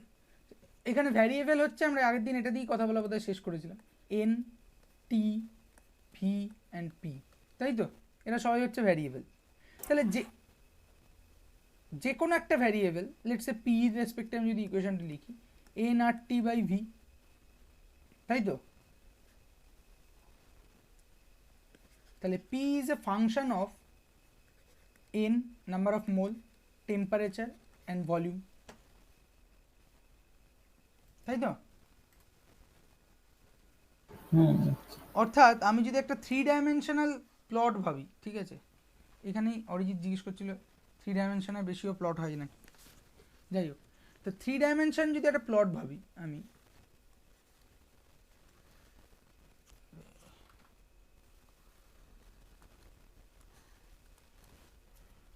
যার একটা অ্যাক্সিস হয়তো আমার লেটস সে ভলিউমকে ডিফাইন করছে, একটা অ্যাক্সিস টেম্পারেচারকে ডিপেন্ড করছে, একটা অ্যাক্সিস নাম্বার অফ মোলকে ডিফাইন করছে, তাহলে এই কোঅর্ডিনেট সিস্টেমে কোনো একটা পার্টিকুলার পয়েন্ট, ঠিক আছে, আচ্ছা 3 ডাইমেনশন বললে হবে না, এটা 4 ডাইমেনশন লাগবে, তাই না? 4টে ভ্যারিয়েবল তো, 1 2 3 4, 4টে ভ্যারিয়েবল তো, তাহলে 4 ডাইমেনশন লাগবে। তাহলে 4 ডাইমেনশন আমি আঁকতে পারবো না।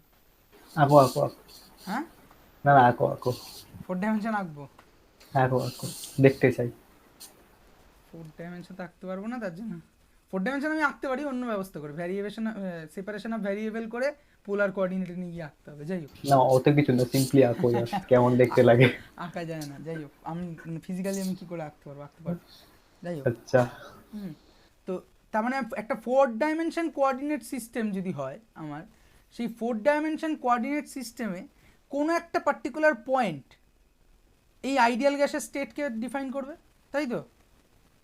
আর সেই পার্টিকুলার পয়েন্টটা কী দ্বারা ডিফাইন হবে? ঠিক যেমন একটা 2 ডাইমেনশনাল প্লটে এক্স ওয়াই কোনো একটা পয়েন্ট কী দ্বারা ডিফাইন হয়, লেটস সে x1 y1, এটা বলে দিলে আমি সেই পয়েন্টটা ডিফাইন করে দিতে পারছি।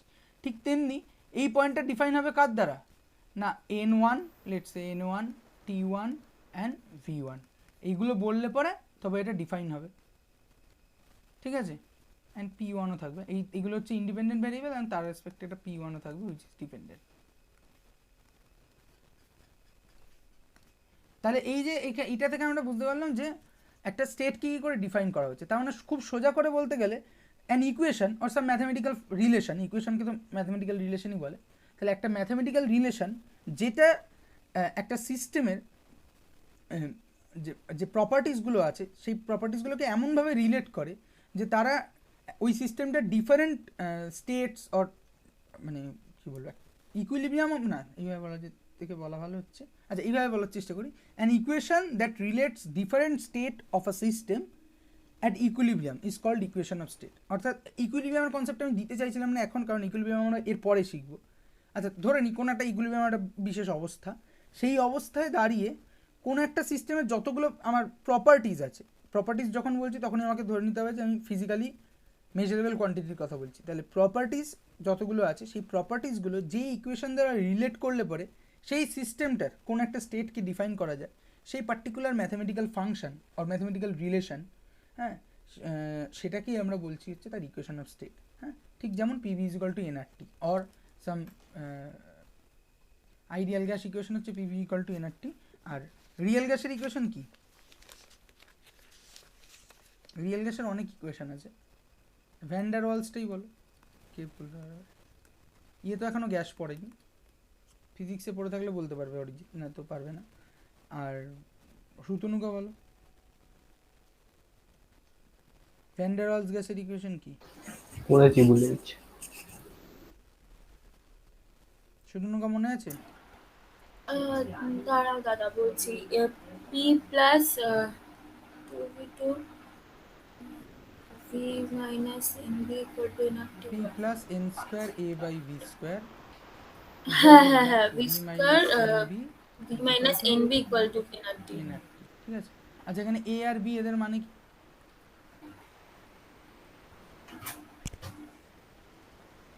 এ আর বি এদের মানে কি? আচ্ছা এ এ আর আর বি বি, ছেড়ে দিলাম, এই পুরো টার্মটার মানে কি আর এই পুরো টার্মটার মানে কি, মানে ফিজিক্যাল সিগনিফিকেন্স কি? আচ্ছা আমি আপাতত লিখে দিচ্ছি, এটা এখন ডিফাইন করার সময় নেই। এটাকে আমরা বলি প্রেসার কারেকশন টার্ম।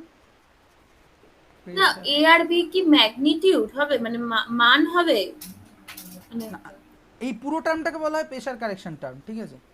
আচ্ছা আচ্ছা। আর এই পুরো টার্মটাকে বলা হয় হচ্ছে, এখানে জাস্ট নাম্বার অফ মোলটা আছে, এটা বাদ দিন, এটা হচ্ছে volume correction term. Volume correction term, ঠিক আছে? অর্থাৎ কারেকশন বলতে? কারেকশন বলতে এটা গ্যাস পড়াবো যখন তখন বলবো যে অ্যাকচুয়ালি কেসটা কি হচ্ছে। আচ্ছা। অ্যাকচুয়ালি আমার কাছে আইডিয়াল গ্যাসের ইকুয়েশন ছিল। এবার আইডিয়াল গ্যাসের যখনই একটা সিস্টেম থাকে না, সেই সিস্টেমটাকে আমি দুভাবে ভাবতে পারি, যে আমি একটা সিস্টেমকে ডিফাইন করেছি একভাবে, কিন্তু সেই সিস্টেমটা আমার মনে হচ্ছে যে এই ডিফিনেশনটা খাটছে না, তা ব্যর্থ হচ্ছে, ড্রব্যাকস আছে। এবার আমার কাছে দুটো রাস্তা থাকতে পারে, এক হচ্ছে আমি যা তৈরি করেছি সব আমি ভেঙে চুড়ে দেবো, দিয়ে আবার নতুন করে নতুন কিছু একটা ডেভেলপ করব, হ্যাঁ। অর আমার যেটা ডেভেলপ আছে আমি সেইটাকে ভালো করে স্টাডি করব, করে দেখব কি কি অ্যাডিকুয়েট চেঞ্জ করলে পরে এটাকে আরও বেশি ওর কাছাকাছি নিয়ে যাওয়া যায়, ঠিক আছে? তো এইখানে ওই দ্বিতীয় পদ্ধতিটাকে কাজে লাগানো হয়েছে, যেখানে বেসিক্যালি দেখ এটা একটা আইডিয়াল গ্যাস ইকুয়েশনের মতোই দেখতে। P V is equal to N R T, as a kind of. P এর সাথে একটা টার্ম যুক্ত করে দেওয়া হয়েছে, ভি এর সামনে একটা টার্ম বিয়োগ করে দেওয়া হয়েছে। যেহেতু প্রেশারের সঙ্গে একটা টার্ম যোগ করে প্রেশারকে কারেক্ট করা হচ্ছে, এই কেন কারেক্ট করা হচ্ছে কী ব্যাপার এসব পরে শিখবো, মানে গ্যাস পড়ার সময় শিখবো। এই যে কারেক্ট করা হচ্ছে তাই জন্য আমাকে বলবো প্রেশার কারেকশন টার্ম। আর এখানে ভলিউম থেকে যেহেতু এই টার্মটা বাদ দেওয়া হচ্ছে, অর্থাৎ ভলিউমকেও কারেক্ট করা হচ্ছে, তাই এটাকে বলছি আমরা ভলিউম কারেকশন টার্ম, ঠিক আছে?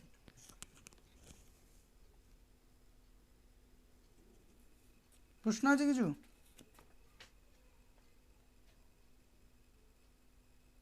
না, আপাতত এগিয়ে যাও।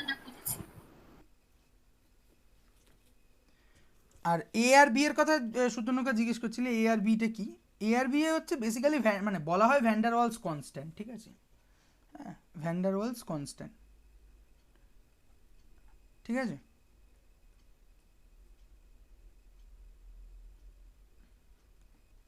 আচ্ছা যাই হোক, আমরা এই স্টেট অফ ইকুয়েশন পড়ছিলাম। আচ্ছা তাহলে ইকুয়েশন অফ স্টেট আমরা বুঝতে পারলাম, পারলাম না? দাদা বলছি কি যে এই যে ভ্যান্ডার ওয়ালস সেটা মানে এই যে ইকুয়েশন, ইকুয়েশনটা বললে, হুম, এটা কি আইসোথার্মালি হয় না অ্যাডিয়াবেটিক্যালি হয়? বুঝলাম না প্রশ্নটা। মানে এই যে ভ্যান্ডারওয়াল গ্যাসের যে ইকুয়েশনটা, এটা যখন লেখচিত্রটা বা যে গ্রাফটা করব, হুম, সেটা কি আইসোথার্মালি হবে না অ্যাডিয়াবেটিক্যালি হবে? এটা কোন সিস্টেমে হবে সেটা? না হ্যাঁ সেটাই অ্যাডায়াবেটিক জিজ্ঞেস। আইসোথার্মাল এই কথাগুলোই আসছে যখন আমি একটা প্রসেস অ্যালাউ করব। অ্যাডায়াবেটিক মানে এরপরে আমরা প্রসেস পড়বো, অ্যাডায়াবেটিক বা আইসোথার্মাল এটা তো একটা প্রসেসের ব্যাপার। আমি একটা প্রসেস তৈরি করতে, মানে একটা প্রসেস হ্যাঁ হ্যাঁ লেটসে আমি একটা একটা এই আইডিয়াল গ্যাসটাই, সরি এই রিয়েল গ্যাসটাই নিয়েছি, নিয়ে রিয়েল গ্যাসের কোনো একটা পার্টিকুলার পয়েন্ট, লেটসে সেটা হচ্ছে আমার ইনিশিয়াল স্টেট, ঠিক আছে? লেটসে S1 বলছি, স্টেট 1, আর সেইটাকে আমি স্টেটটাকে নিয়ে যাচ্ছি S2তে। এই চেঞ্জটা আমি করছি, এবার এই চেঞ্জটা আমি দুভাবে করতে পারি না, একটা আমি করতে পারি যে আমি চেঞ্জটা করার সময় টেম্পারেচারে চেঞ্জ হতে দেবো না, তাহলে আমি এটাকে বলবো হচ্ছে আইসোথার্ম বলবো এটাকে, ঠিক আছে? ওয়্যারঅ্যাজ আমি কি পড়িয়েছি আইসোথার্মাল অ্যাডায়াবেটিক এগুলো? আর যদি আমি আরেকটা না দাদা, এটা ফিজিক্সে আছে। আর যদি আমি এই প্রসেসটা করার সময় আমি বলে দিই যে আমি ওই ওয়ালগুলোর কথা পড়িয়েছিলাম, অ্যাডায়াবেটিক ওয়াল, যদি পুরো সিস্টেমটাকে অ্যাডায়াবেটিক একটা সিস্টেমে করি, অর্থাৎ হিট চেঞ্জ হবে না, তখন আমি বলবো এটা অ্যাডায়াবেটিক প্রসেস, ঠিক আছে? এটা তো প্রসেসের উপর ডিপেন্ড করবে, এই ইকুয়েশনের কোনো ইয়ে নেই, মানে মানে প্রশ্নের উত্তর ক্লিয়ার হলো কি নাকি অন্য মানে আর কিছু জানতে চাইছো? তাহলে বলো, আমি চেষ্টা করছি। হ্যাঁ বুঝতে পেরেছি। ইকুয়েশনের কোনো আইসোথার্মও হয় না, কোনো ইয়েও হয় না। ইকুয়েশন হচ্ছে একটা গ্যাসের তার ফান্ডামেন্টাল প্রপার্টিগুলোকে রিলেট করছি আমি জাস্ট। আচ্ছা, এভরি থার্মোডাইনামিক সিস্টেম তার একটা ইকুয়েশন অফ স্টেট থাকবে। কিন্তু মোস্ট অফ দ্য কেসে এই ছোটো ছোটো কেসে আমরা ডিফাইন করতে পারি, মানে ভ্যান ডার ওয়ালস গ্যাসের ক্ষেত্রেও ইকুয়েশনটা যথেষ্ট কমপ্লিকেটেড হয়ে যায়, ঠিক আছে। তারপরে যদি যাওয়া হয় মানে আরও কমপ্লিকেশন বাড়বে। মোস্ট অফ দ্য কেসেস এটা খুবই ডিফিকাল্ট যে সমস্ত প্রপার্টিসগুলোকে তার ইকুয়াল ওয়েটেজে ধার্য করা এবং তাদেরকে মানে ইন ইকুইলিব্রিয়াম তাদের মধ্যে একটা mathematical well defined mathematical relation establish করা ইটস ভেরি ডিফিকাল্ট, ঠিক আছে। সেই জন্যই আমরা মানে সিম্পল ম্যাথামেটিক্যাল ফর্মে সবসময় আনতে পারবো তা নয়, কিন্তু তার মানে এটা নয় যে কোনো থার্মোডাইনামিক সিস্টেমের ইকুয়েশন অফ স্টেট নেই। Every thermodynamic system has it own equation of state, ঠিক আছে। আচ্ছা, এই ইকুয়েশন অফ স্টেট এটা মানে থিওরিটিক্যাল ডিডাকশান, মানে এগুলো আমি জাস্ট বলার জন্য বলছি। ইকুয়েশন অফ স্টেট তার থিওরিটিক্যাল ডিডাকশান মানে এটা ঠিক থিওরিটিক্যাল ডিডাকশান না, যা মনে হতে পারে যে আমি আচ্ছা এই প্রপার্টিসগুলোকে নিলাম, সেই প্রপার্টিসগুলোর মধ্যে একটা খুব অঙ্ক টঙ্ক করে আমি একটা জটিল থেকে জিনিস করে ইয়ে করলাম না। থার্মোডাইনামিক্সের ক্ষেত্রে তা নয়। এটা বরং অনেক বেশি হচ্ছে এই এক্সপেরিমেন্টালি দেখা যে একটা সিস্টেম সে কোন কোন প্যারামিটারের উপর ডিপেন্ড করছে, কীভাবে ডিপেন্ড করছে, সেটা সেই কী করে সেই ডিপেন্ডেন্সিটাকে ঠিক করে ডিফাইন করা, তাহলে ইকুয়েশন অফ স্টেট তৈরি হয়ে যায়, ঠিক আছে।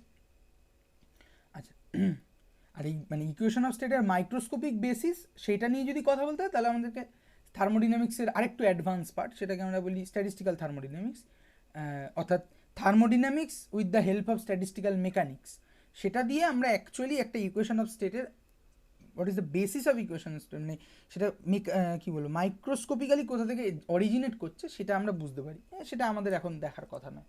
আচ্ছা, এবার আমরা যেটা শিখব, যেটা নিয়ে কিছুক্ষণ আগে কথা হচ্ছিল, সেটা হচ্ছে প্রসেসেস, বিভিন্ন প্রসেস। বোঝা যাচ্ছে তো থার্মোডাইনামিক্স, না জটিল হয়ে যাচ্ছে? না, বুঝতে পারছি। আচ্ছা, প্রসেসেস কি? সাধারণভাবে প্রসেসকে আমি যদি অনেকভাবে ভাগ করা যায়, ঠিক আছে, অনেকগুলো প্যারামিটারের ওপর দাঁড়িয়ে ভাগ করা যায়, ঠিক আছে। তবে খুব স্বাভাবিকভাবে ভাগ করতে গেলে সেটা হচ্ছে যে আমি যদি ভাবি যে কিছু স্টেট ফাংশন, হ্যাঁ, আচ্ছা, স্টেট ফাংশন বলে আমরা তখন স্টেট ফাংশন শিখিনি, তাহলে আগে কি স্টেট ফাংশন শিখে নেব? আচ্ছা, আগে স্টেট ফাংশন শিখে নিই। হ্যাঁ, স্টেট ফাংশন, স্টেট ফাংশন।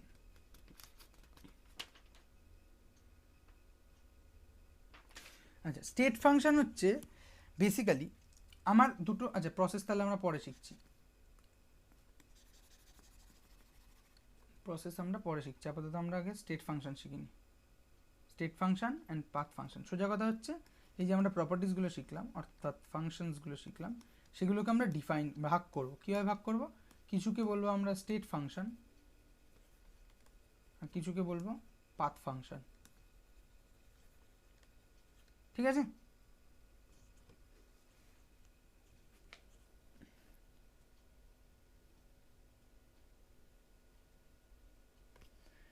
ঠিক আছে,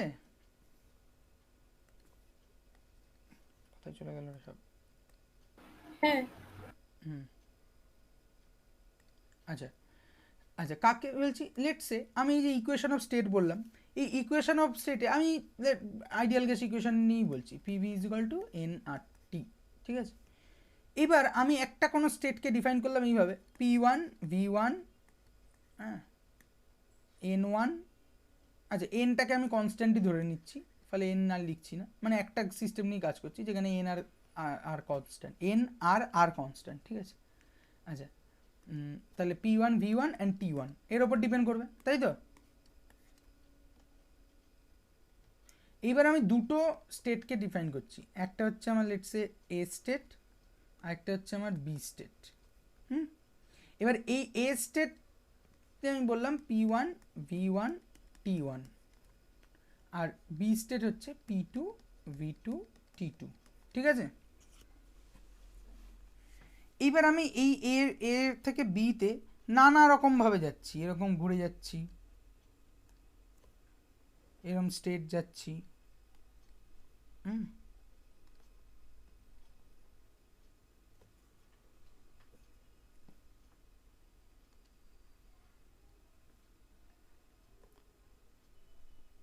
তারপর ধরো এরকম বেঁকে গেলাম, ঠিক আছে, নানা রকম রাস্তায় গেলাম, কিন্তু যা এই যে গেলাম তাতে যে চেঞ্জটা, অর্থাৎ এই প্যারামিটারগুলো চেঞ্জ হবে তো, এই যে সোকল্ড প্যারামিটারগুলো P1 V1 T1 থেকে P2 V2 হ্যাঁ T2, হবে। এই যে চেঞ্জটা হয়েছে, তাহলে আমি চেঞ্জ ইন প্রেশার যদি দেখি ডেল্টা পি, কি লিখবো? ফাইনাল স্টেটের প্রেশার মাইনাস ইনিশিয়াল স্টেটের প্রেশার, তাই তো?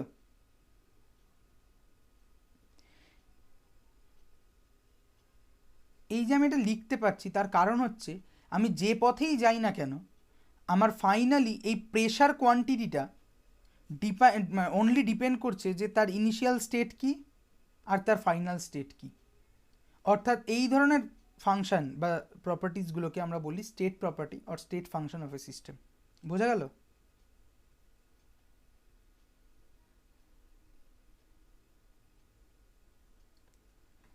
হ্যালো,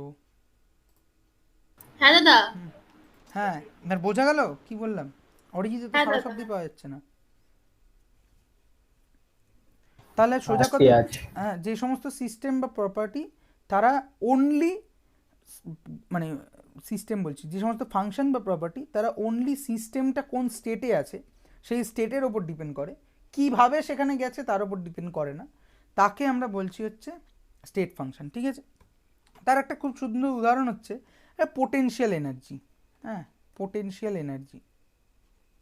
আচ্ছা, এই পোটেনশিয়াল এনার্জিকে আমি কি বলবো? স্টেট ফাংশন বলবো না পাথ ফাংশন বলবো? আচ্ছা, এইটা বলার আগে আমি পাথ ফাংশনটাকে ডিফাইন করে নিই। মানে পাথ ফাংশনটা বোঝাই যাচ্ছে যে এমন ফাংশন যেগুলো পাথের ওপর ডিপেন্ড করে। ঠিক আছে, কি ফাংশন হতে পারে যেটা পাথের ওপর ডিপেন্ড করবে?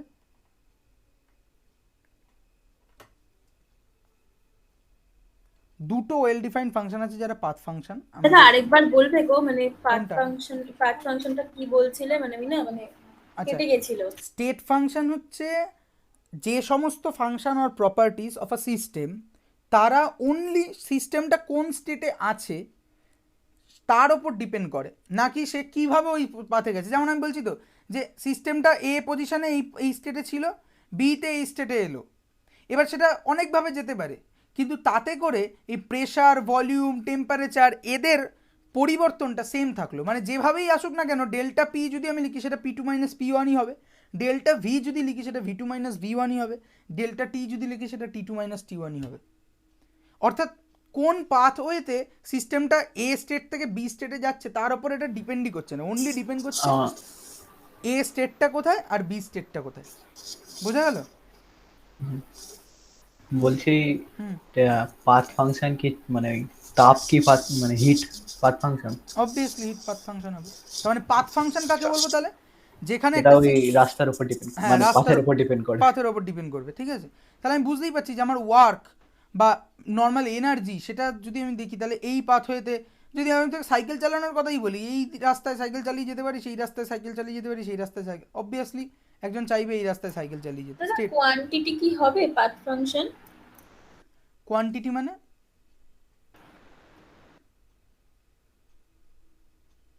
কোয়ান্টিটি মানে কি বলতে চাইলে, মানে কিসের কোয়ান্টিটি?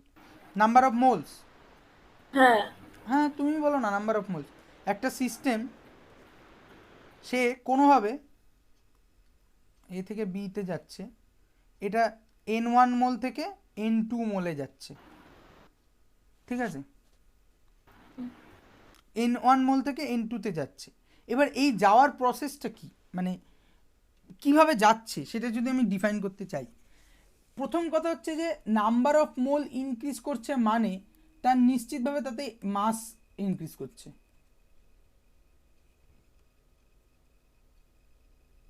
তাই তো? হ্যালো, কেটে গেল নাকি আবার? না না দাদা বুঝেছি। হ্যাঁ, তাহলে মাস ইনক্রিজ করছে। তাহলে মাস ইনক্রিজ করার তো দুটোই রাস্তা আছে। এক হয় হচ্ছে বাইরে থেকে এনার্জি ঢুকে সেটা মাসে কনভার্ট হবে, অথবা বাইরে থেকে মাসই ঢুকবে। তাই তো? হ্যাঁ। তাহলে তো এটা পার্ট ডিপেন্ডেন্ট হয়ে যাচ্ছে, বটেই পার্ট ডিপেন্ডেন্ট হয়ে যাচ্ছে। ঠিক আছে, কিন্তু যদিও কোয়ান্টিটিকে আমরা সেই অর্থে মানে ডিফাইন করতে পারি না খুব একটা। ঠিক আছে, মানে কেন পারি না তার কারণ হচ্ছে যে মানে শুধু মোল যদি আমি দেখি নাম্বার অফ মোল, এটা ডিপেন্ড করছে যে আমরা কোন সিস্টেম নিয়ে কথা বলছি। হ্যাঁ, আসলে স্টেট ফাংশন বা পাথ ফাংশনকে এইভাবে রাস্তা দেখে ডিফাইন করা যায় না, এটাকে ডিফাইন করতে হয় ম্যাথমেটিক্যালি। সেই ম্যাথমেটিক্সটা তোমাদের নেই এখানে। ম্যাথমেটিক্যালি আমি লিখে দিচ্ছি এখানে, ম্যাথমেটিক্যালি ডিফাইন করতে হয় অয়েলার রেসিপ্রোসিটি দ্বারা, Euler's reciprocity relation, reciprocity relation. সেটা কি, কেন, কি বৃত্তান্ত এখন বলার জায়গা নেই।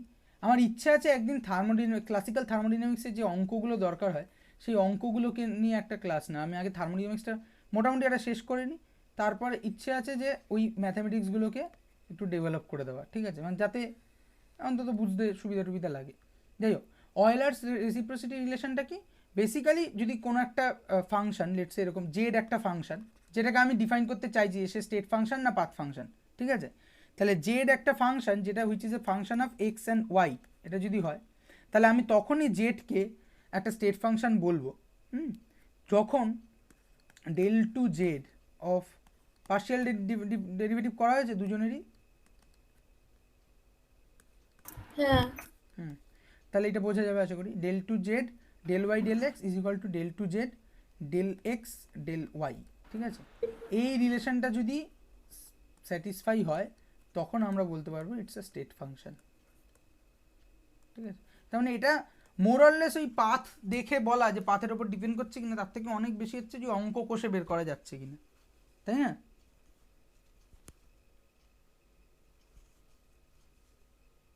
বোঝা গেল? হ্যালো, হ্যাঁ বুঝেছি। হ্যাঁ, ঠিক আছে। তো যাই হোক, তারপরে আমরা পাথ ফাংশন সাধারণত দুটোই আমরা দেখতে পাই চোখের সামনে আমাদের এখানে, একটা হচ্ছে হিট অরিজিৎ বললো, আর একটা হচ্ছে ওয়ার্ক ডান, ঠিক আছে। আচ্ছা, একটা কনভেনশন নিয়ে কিছু কথা বলি। কনভেনশন হচ্ছে যে স্টেট ফাংশনগুলোকে ক্যাপিটাল লেটার দিয়ে কনভেনশন, ঠিক আছে, মানে নিয়মও বলা যায় না, ইটস এ কনভেনশন, চলে আসছে এরকম। আচ্ছা, রাস্তায় ডান দিক দিয়ে হাঁটতে নেই কেন, বাঁ দিক দিয়ে হাঁটতে হয় কেন, বা বাঁ দিকে গাড়ি চালাতে হয় কেন?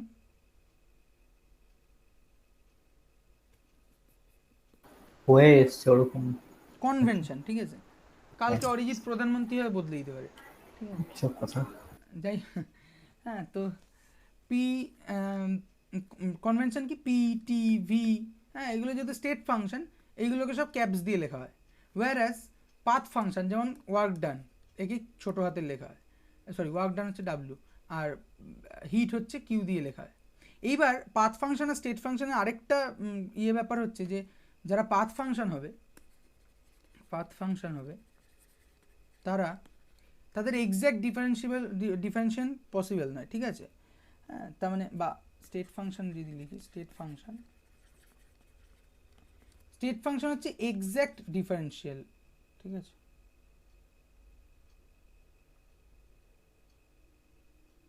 Exact or perfect differential. এই কথাটার মানে এখন কষ্ট করে বুঝতে হবে না, হ্যাঁ, মানে আমি অন্যভাবে বোঝাচ্ছি। আর পার্ট ফাংশন হচ্ছে যে মানে এক্স্যাক্ট ডিফারেন্সিয়েট নয়, ঠিক আছে। হ্যাঁ, মানে এটা এই ভাষায় কী লিখবো, হ্যাঁ, এক্স্যাক্ট ডিফারেন্সিয়াল নয়, এটা কি এক্স্যাক্ট মানে কী বল, ভাবতে দাও কী বলা যায়।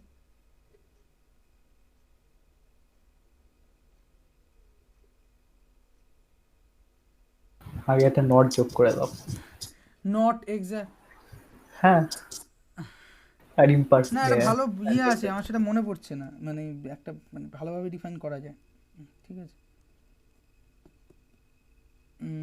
অনির্দিষ্ট। হ্যাঁ, অনির্দিষ্ট কি বলবো, ডিফাইন কি বলে ওটাকে, ডিফাইন অবকল, তাই তো। না, বাংলায় তো বলা যায়, ইংরেজিতে আরে খুব ভালো একটা ইয়ে আছে, মানে মাথায় আসছে না এই মুহূর্তে, এক সেকেন্ড সময় দাও, ভাবতে দাও।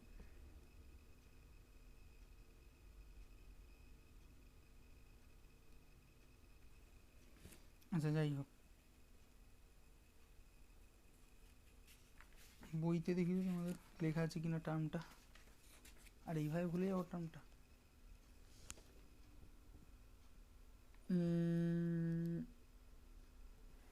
লেখা আছে হিট অ্যান্ড ওয়ার্ক এসব তো আছে, সব খুব ভালো কথা। স্টেট আচ্ছা, এখানে লেখা আছে Q is not a function of state but the function of path that is the depend on how the state have been arrived at, so Q and W can not be differentiate. এইভাবে লিখেছে, ঠিক আছে, can not be differentiate, আমরাও তাই লিখি। আচ্ছা, আমরা একটু অন্যভাবে লিখি, can not be exactly differentiate, exactly differentiable, ঠিক আছে। তো এটা হচ্ছে পাথ ফাংশন। আচ্ছা, এই জন্য আমরা আগে কয়েকটা একটা নোটেশন লিখি, সেটা হচ্ছে আমরা ডেলটা কখন ইউজ করব, ডি কখন ইউজ করব, ডেল কখন ইউজ করব, আরেকটা হচ্ছে ডি কাট, অনেকে ডি কাটের সঙ্গে ডেলটাকে মানে এক মিনিমিশি ইউজ করে, এগুলো কখন ইউজ করব, এগুলো কনভেনশন বলছি। হ্যাঁ, ডেলটা হচ্ছে যখন আমরা একটা চেঞ্জ দেখতে পাচ্ছি এবং সেই চেঞ্জটা মানুষের পক্ষে মেজার করা সম্ভব, ঠিক আছে, মানে ফিজিক্যালি মেজারেবল, এরকম একটা চেঞ্জ, তখন আমরা এটা বলতে পারবো হচ্ছে ডেল্টা, তখন আমরা এটাকে ডিফাইন করবো ডেল্টা দিয়ে। সে ফর এক্সাম্পল আমার এখানে প্রেশার ছিল 1 অ্যাটমসফিয়ার, সেখান থেকে একটা স্টেটে গেল, সেখানে প্রেশার হলো 2 অ্যাটমসফিয়ার, তাহলে এখানে আমরা লিখবো ডেল্টা পি, ডেল্টা পি। এইবার যদি আমরা এই প্রেশারের চেঞ্জটাকে আমরা একটা খুব ছোট স্মল চেঞ্জের জন্য আমরা দেখতে চাই, অর্থাৎ ইন্টিগ্রেশনের যে রুল, অর্থাৎ আমি করতে চাইছি কি ডিপি ডিটি, এইটা যখন আমি লিখি তখন আমরা ডি লিখি, কারণ এই ডিটা হচ্ছে ইন্ডিকেট করা হয় ইনফিনিটিসিমালি, ইনফিনিটিসিমালি বানান ভুল লিখতে পারি, ইনফিনিটিসিমালি চেঞ্জ ইন কোয়ান্টিটি। হ্যাঁ, তাহলে খুব মানে একটা জিনিসকে টোটাল যে ডিফারেন্সটা আছে সেটাকে ইনফাইনাইট বার ভাগ করে তার একটা ছোট্ট ভাগ, অর্থাৎ ইনফাইনাইট তো তার কোনো লিমিট নেই, আমরা জানিও না, ফলে এটা ফিজিক্যালি অর এক্সপেরিমেন্টালি মেজারেবল নয় এই কোয়ান্টিটিটা। তাহলে infinitesimally change in a particular quantity, তাকে আমরা ডিফাইন করবো হচ্ছে স্মল ডি দিয়ে। আর যদি চেঞ্জটা ফিজিক্যালি অর এক্সপেরিমেন্টালি মেজারেবল হয় সেক্ষেত্রে আমরা ইউজ করবো ডেল্টা। বোঝা গেল?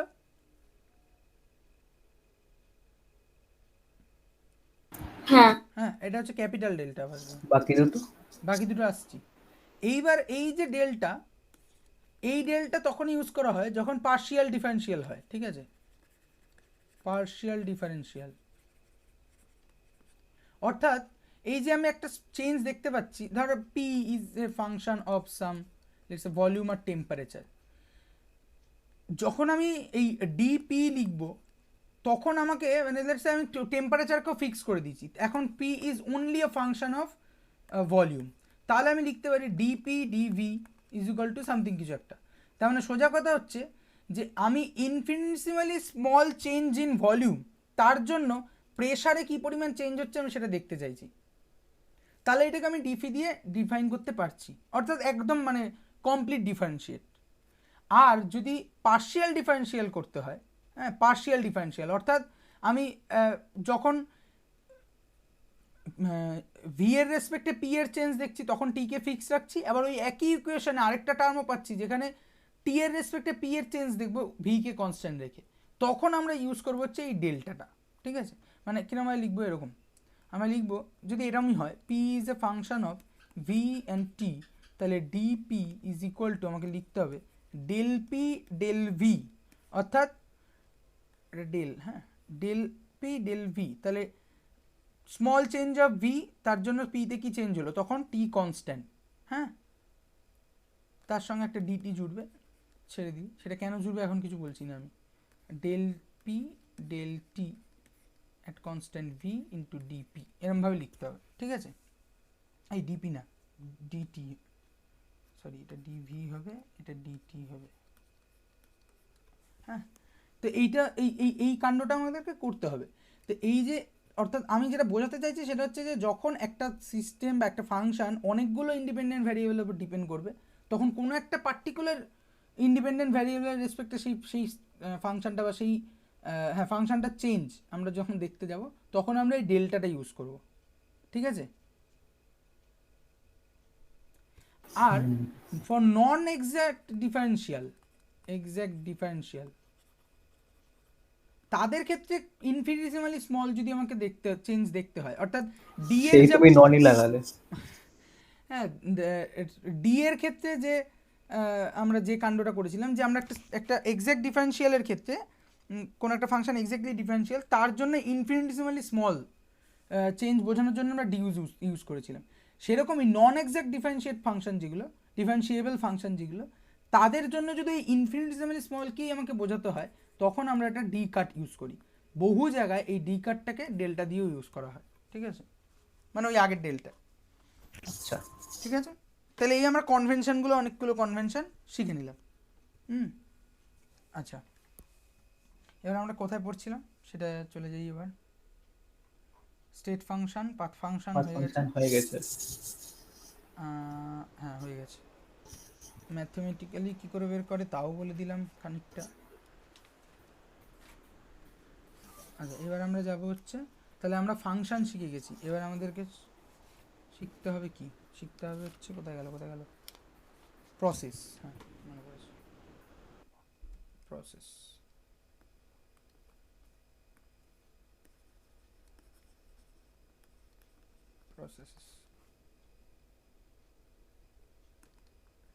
আচ্ছা, প্রসেসকে অনেকভাবে ডিফাইন করা যায়, ঠিক আছে। যদি স্টেট ফাংশনগুলোর ওপর ডিপেন্ড করে বলি যে মানে কোনো একটা প্রসেস হচ্ছে, অর্থাৎ সাম এ থেকে বিতে যাচ্ছে, প্রসেস তো তাই করবে না, একটা স্টেটকে এ থেকে বিতে নিয়ে যাবে, ঠিক আছে। এই এ থেকে বিতে নিয়ে যাওয়ার সময় আমি বিভিন্ন প্রকারের রেস্ট্রিকশান লাগাতে পারি, ঠিক আছে। এখন আমি এখান থেকে আমার সোদপুর থেকে আমি শিয়ালদা যাব, আমি অনেক রকম রেস্ট্রিকশান লাগাতে পারি যে আমি মাত্র 15 টাকাই খরচা করতে পারবো, বা লেটসে কেউ বলতে পারে যে শুধুমাত্র পেট্রোলে চলে এরকম গাড়িতে যেতে হবে, বা শুধুমাত্র ইলেকট্রিকে চলে এরকম যানবাহন ইউজ করতে হবে, বা বলতে পারে এমন যানবাহনে যেতে হবে যার জন্য কোনো গ্রিন হাউস গ্যাস নির্গত হবে না, ইত্যাদি নানা প্রকারের রেস্ট্রিকশান লাগানো যায়। ঠিক সেরকমই যে সমস্ত প্রসেসে কোনো একটা স্টেট ফাংশনের উপর রেস্ট্রিকশান লাগানো হয় তার উপর ভিত্তি করে আমরা 5 ধরনের প্রসেস পেতে পারি, ঠিক আছে। তাহলে রেস্ট্রিকশন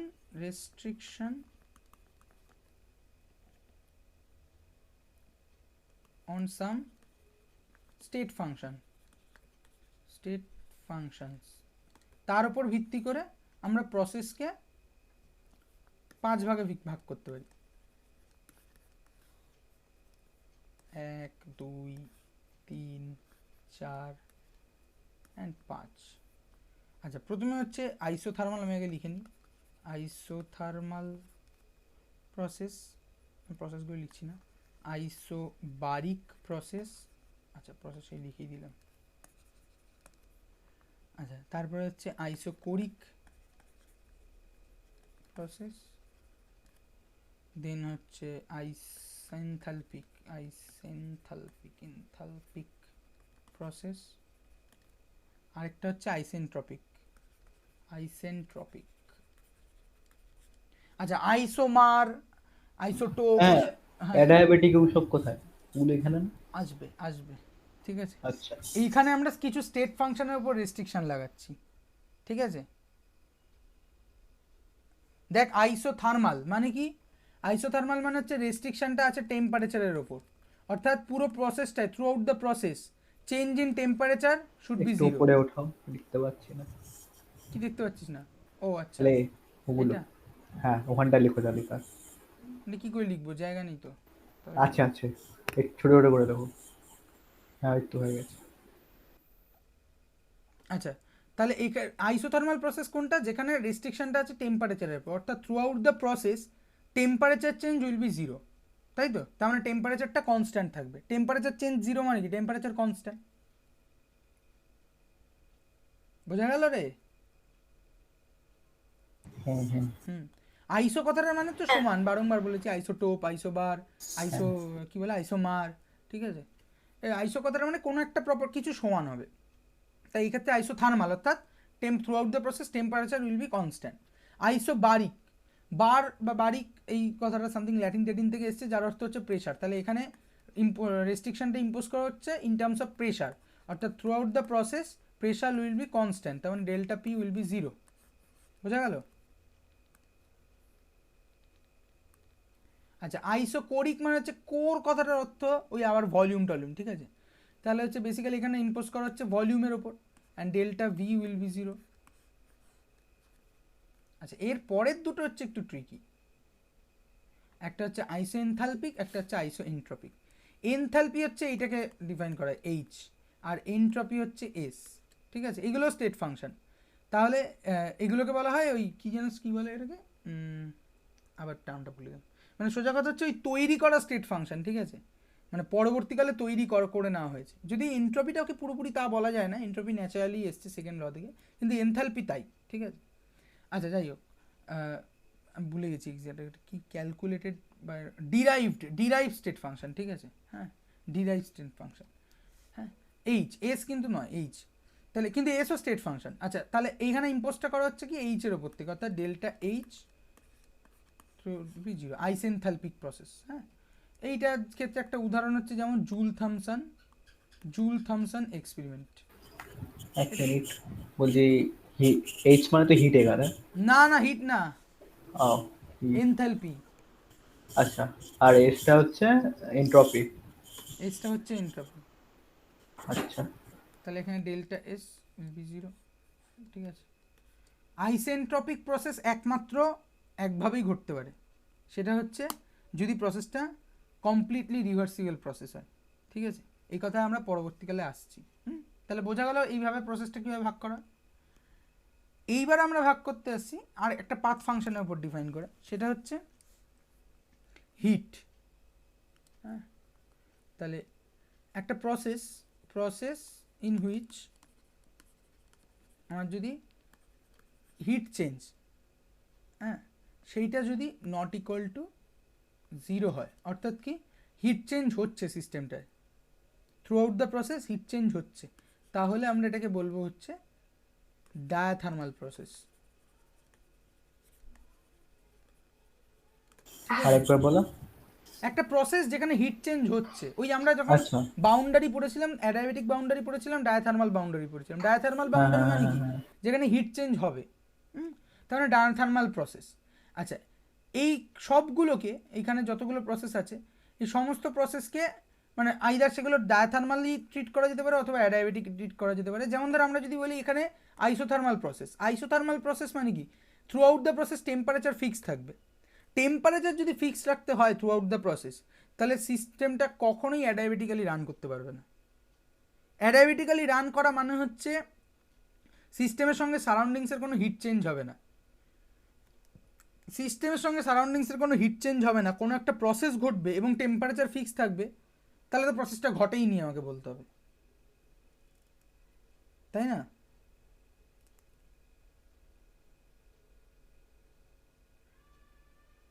হ্যাঁ, তার মানে isothermal process must be adiabatic, ঠিক আছে?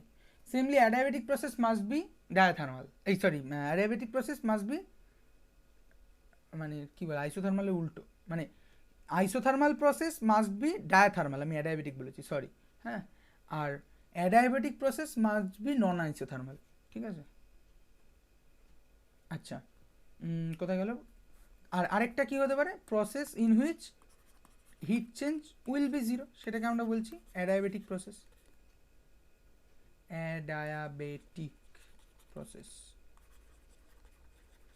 ঠিক আছে?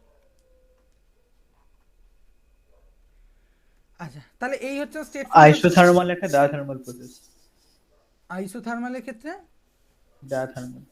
হ্যাঁ, অবশ্যই আইসোথার্মাল হতে গেলে সিস্টেমটাকে কনস্ট্যান্টলি হিট চেঞ্জ করে মানে হিট ট্রান্সফার করতে হবে যাতে সিস্টেমটা ওভারঅল টেম্পারেচারটা ফিক্স থাকে, ঠিক আছে? আচ্ছা, এরপরে আমরা যদি দেখি আরেক ধরনের প্রসেস, ঠিক আছে? এটা হচ্ছে সিস্টেম থেকে মানে তার এনথালপি চেঞ্জের ওপর আমরা দেখতে চাইছি, ঠিক আছে? যদি একটা সিস্টেমের এনথালপি চেঞ্জ না হয়, ঠিক আছে, তাহলে আমরা সিস্টেমটাকে কী বলেছি, আইসেনথালপিক সিস্টেম বলছি, প্রসেসটাকে বলেছি এনথালপিক প্রসেস, তাই তো? তাই বলেছি তো?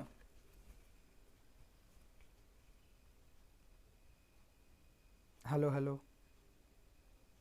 হ্যাঁ হ্যাঁ, আইসেনথালপিক প্রসেস। এইটার মানে মিউজেটি একটা মানে জুল থমসন এক্সপেরিমেন্ট আমরা একটা উদাহরণ দিলাম, কিন্তু আরও ভালো উদাহরণ হচ্ছে কোনো আইডিয়াল সলিউশন যদি তৈরি করতে পারি, তাহলে আইডিয়াল সলিউশনের ক্ষেত্রে শর্ত হচ্ছে যখন আমরা মানে একটা শর্ত হচ্ছে যদি আমি এ আর বি দুটো কম্পোনেন্টকে মিশিয়ে একটা আইডিয়াল সলিউশন তৈরি করছি, তখনই আমরা এটাকে আইডিয়াল সলিউশন বলবো যখন এই মিক্সিংয়ের ফলে যে এনথালপি চেঞ্জটা হবে সেটা জিরো হবে। অর্থাৎ আইডিয়াল সলিউশনের ক্ষেত্রে এনথালপি অফ মিক্সিং জিরো হয়। এ নিয়ে আমরা আরও পরবর্তীকালে কথা বলবো। তাহলে এটা আমরা আইসেনথালপিক প্রসেস বললাম। কিন্তু যদি এরকম একটা সিস্টেম হয় নন আইসেনথালপিক প্রসেস, অর্থাৎ delta H not equal to zero, তার দুটো পসিবিলিটি হতে পারে। একটা হচ্ছে delta H greater than equal to zero, sorry greater than zero, আর delta H less than zero. ঠিক আছে,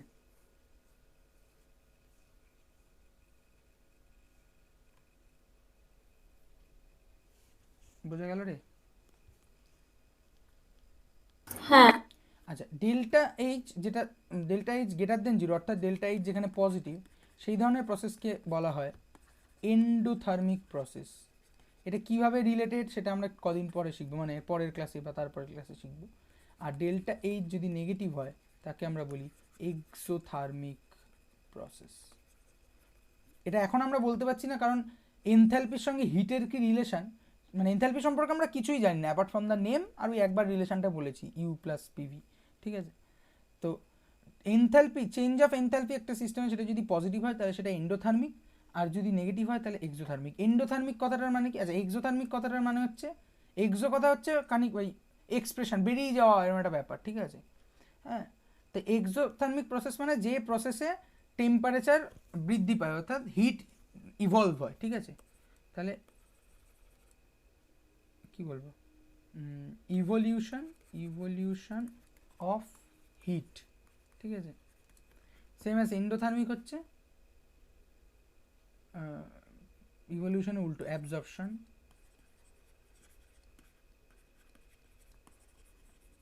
হিট। ঠিক আছে, যেমন আমরা দেখেছি গ্লুকন ডি জলে মিশালে জলটা ঠান্ডা হয়ে যায়, মানে ওটা এন্ডোথার্মিক প্রসেস।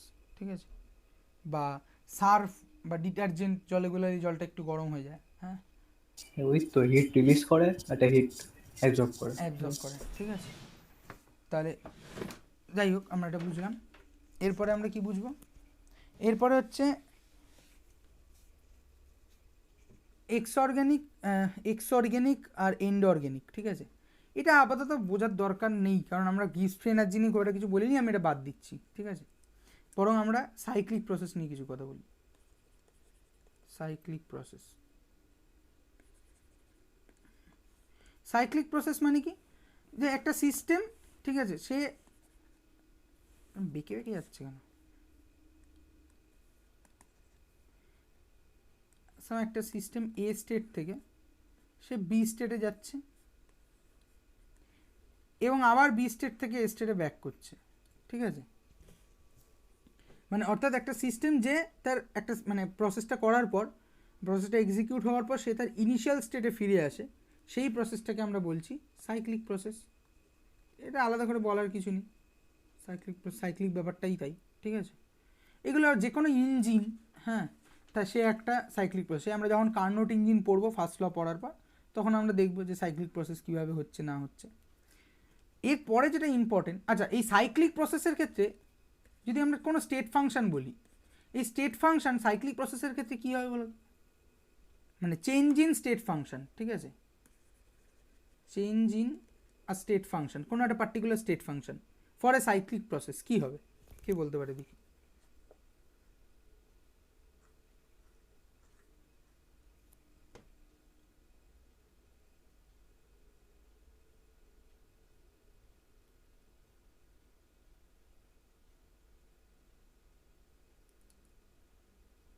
মানে একটা স্টেট ফাংশন যেটা সাইক্লিক পজিশনে মানে যে পজিশন কোনো চেঞ্জ স্টেট হয়, ফাংশন, যে কোনো স্টেট ফাংশন একটা সাইক্লিক প্রসেসের ক্ষেত্রে তার চেঞ্জটা কী হবে?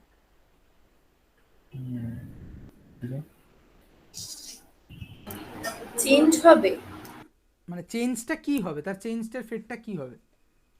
কতটা চেঞ্জ হবে, কি চেঞ্জ হবে, নাকি আদৌ চেঞ্জ হবে না? মনে হয় না চেঞ্জ হবে, সেমই থাকবে। কেন?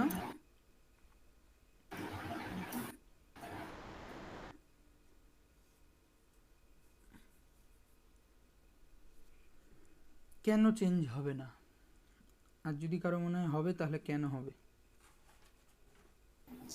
আম, আমারও মনে চেঞ্জ হবে না, কারণ কি বলবো, দুটো স্টেট তো একই প্রায়, মানে এখানে ইনিশিয়াল আর এখানে ফাইনাল স্টেট তো সেমই থাকছে দুটো।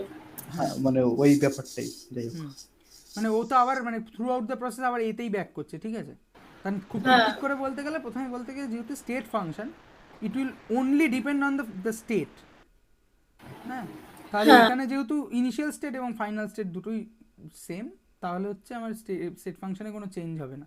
মানে হ্যাঁ কারণ change in state function, some state function যদি আমার এস হয়, আচ্ছা এস মানে আমার ইন্টারভিউ তো স্টেট ফাংশন, যাই হোক, সেটা 0 হবে, ঠিক আছে? আচ্ছা, এরপরে যেটা আমরা দেখবো সেটা হচ্ছে যে, আচ্ছা আমরা একটা জিনিস দেখি, ধরো আমরা এনার্জি দেখলাম, তো এনার্জি এনার্জি কি ফাংশন, পাথ হ্যাঁ ফাংশন না স্টেট ফাংশন? কি মনে হয়? State function. State function.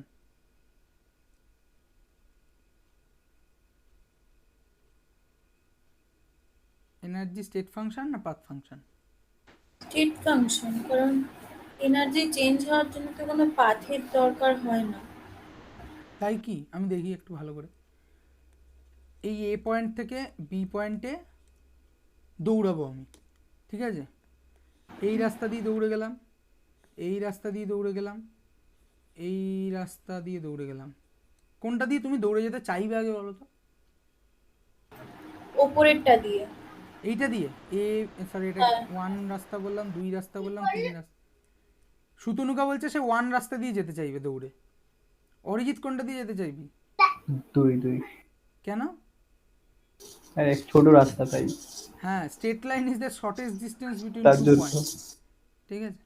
তার কেন তুই শর্টেস্ট ডিস্টেন্সটাই চুজ করবি? ওখানে এনার্জি কম লাগবে, কম দৌড়াতে হবে এক্স্যাক্টলি, তাই। এক্স্যাক্টলি, তাহলে এনার্জি পাথের উপর ডিপেন্ড করলো তো। হ্যাঁ, সুতনুকা বোঝা গেল?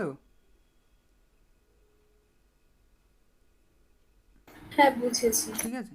হ্যাঁ, কিছু যেমন হিট, হিট তো আমরা বললাম পাথ ফাংশন, তাহলে হিট তো একটা এনার্জি। ওয়ার্ক, ওয়ার্ক তো একটা এনার্জি, তাই না? তাহলে এরা তো সবাই পাথের উপর ডিপেন্ড করছে। কিন্তু কি এক মানে কোনো এনার্জি সে যদি অনলি মানে স্টেটের ওপর ডিপেন্ড করে, সেরকম এনার্জিও আছে। সেরকম potential energy, let's say potential energy, ঠিক আছে? পোটেনশিয়াল এনার্জির ক্ষেত্রে আমি বলতে পারি, লেটসে এটা আমার এভারেস্ট, ঠিক আছে? এইখানে আমরা তিনজনই দাঁড়িয়েছিলাম, আমি, অরিজিৎ, সুতনুকা, তিনজনই দাঁড়িয়েছিলাম। এটা লেটসে আমি নাম দিই, কৌশিক, সুতনুকা, অরিজিৎ। তো অরিজিৎ এক খুব বড় লোক, সে হেলিকপ্টারে চড়ে এভারেস্টের মাথায় গিয়ে দাঁড়ালো। যদি এভারেস্টের মাথায় হেলিকপ্টারে উঠতে পারে না, একদম মাথায়, কেন উঠতে পারে না? দেখি কে বলতে পারে। অক্সিজেন লেভেল কম, এরকম কিছু একটা হবে। তো হেলিকপ্টার কি অক্সিজেন পুড়িয়ে ওড়ে নাকি? না, তাহলে ওই যেটা দিয়ে চলে সেটা ইয়ে হয়ে যাবে, ফ্রিজ হয়ে যাবে, এরকম কিছু একটা হতে পারে। ফ্রিজ কিসে হয়ে চলে যাবে? হেলিকপ্টার? কিসে চলে? পেট্রোলে চলে নাকি ডিজেলে চলে? কিসে চলে? কিসে চলে? প্রশ্ন তো ওটাই আমার। কিছুতে যাই তো হোক, চলবে, তার জন্য ইম্পর্টেন্ট এক কিছু একটা চলবে, হয়তো সেটা অত উঁচুতে গিয়ে অত ঠান্ডায় গিয়ে ফ্রিজ হয়ে যাবে, হতে পারে। আচ্ছা, তাই যদি হয়, হেলিকপ্টার আর প্লেন আশা করি একই তেল দিয়ে চলে, মানে একই ধরনের জিনিস দিয়ে চলে। আশা করি। হ্যাঁ, না, তাহলে ওই অত হাইটের এয়ারটা মানে ওই হেলিকপ্টার ব্লেড গুলো মানে কাটতে পারে না মানে।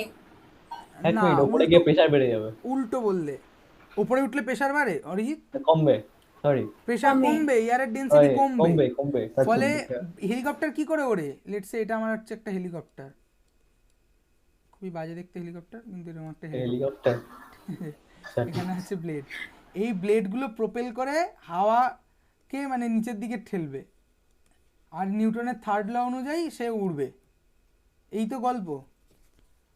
হ্যাঁ এইবার যদি এয়ার ডেন্সিটি কমে যায় তাহলে ও যে পরিমাণ হাওয়াকে ঠেলবে সেই পরিমাণ মানে প্রতিক্রিয়া is not enough to lift the helicopter. ঠিক আছে, তবে এরকম ইউটিউবে ভিডিও আছে, আমি দেখেছি হেলিকপ্টার ওই কয়েক সেকেন্ডের জন্য এভারেস্টের মাথায় ল্যান্ড করিয়েছিল, ল্যান্ড মানে কি জাস্ট টাচ করিয়েছিল ফর রেকর্ড। সে খুব এক্সপিরিয়েন্স যদি হয়, সে অনেক হিসেব টিসেব করে, কি জানি একটা বেরিয়ে গেল মনে হয়, হুটুম করে আওয়াজ হলো।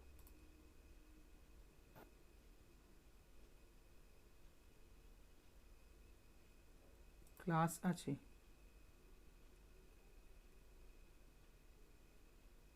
বাপরে এত রাতে ক্লাস, আচ্ছা হ্যাঁ, এটা তো বললে না পোটেনশিয়াল কটায় ক্লাস আছে? কোথায় কে ওর মাইক কাজ করছে না, কি সমস্যা কি জানি। সামনে এক্সাম তো, তাই এক্সট্রা ক্লাস 10টা থেকে। আচ্ছা 10 মিনিট আছে তো, অনলাইন ক্লাস তো, কোথাও যেতে হবে না, জয়েন করে নেবে এগুলো। 10 মিনিট নেওয়া যেতে পারে তো?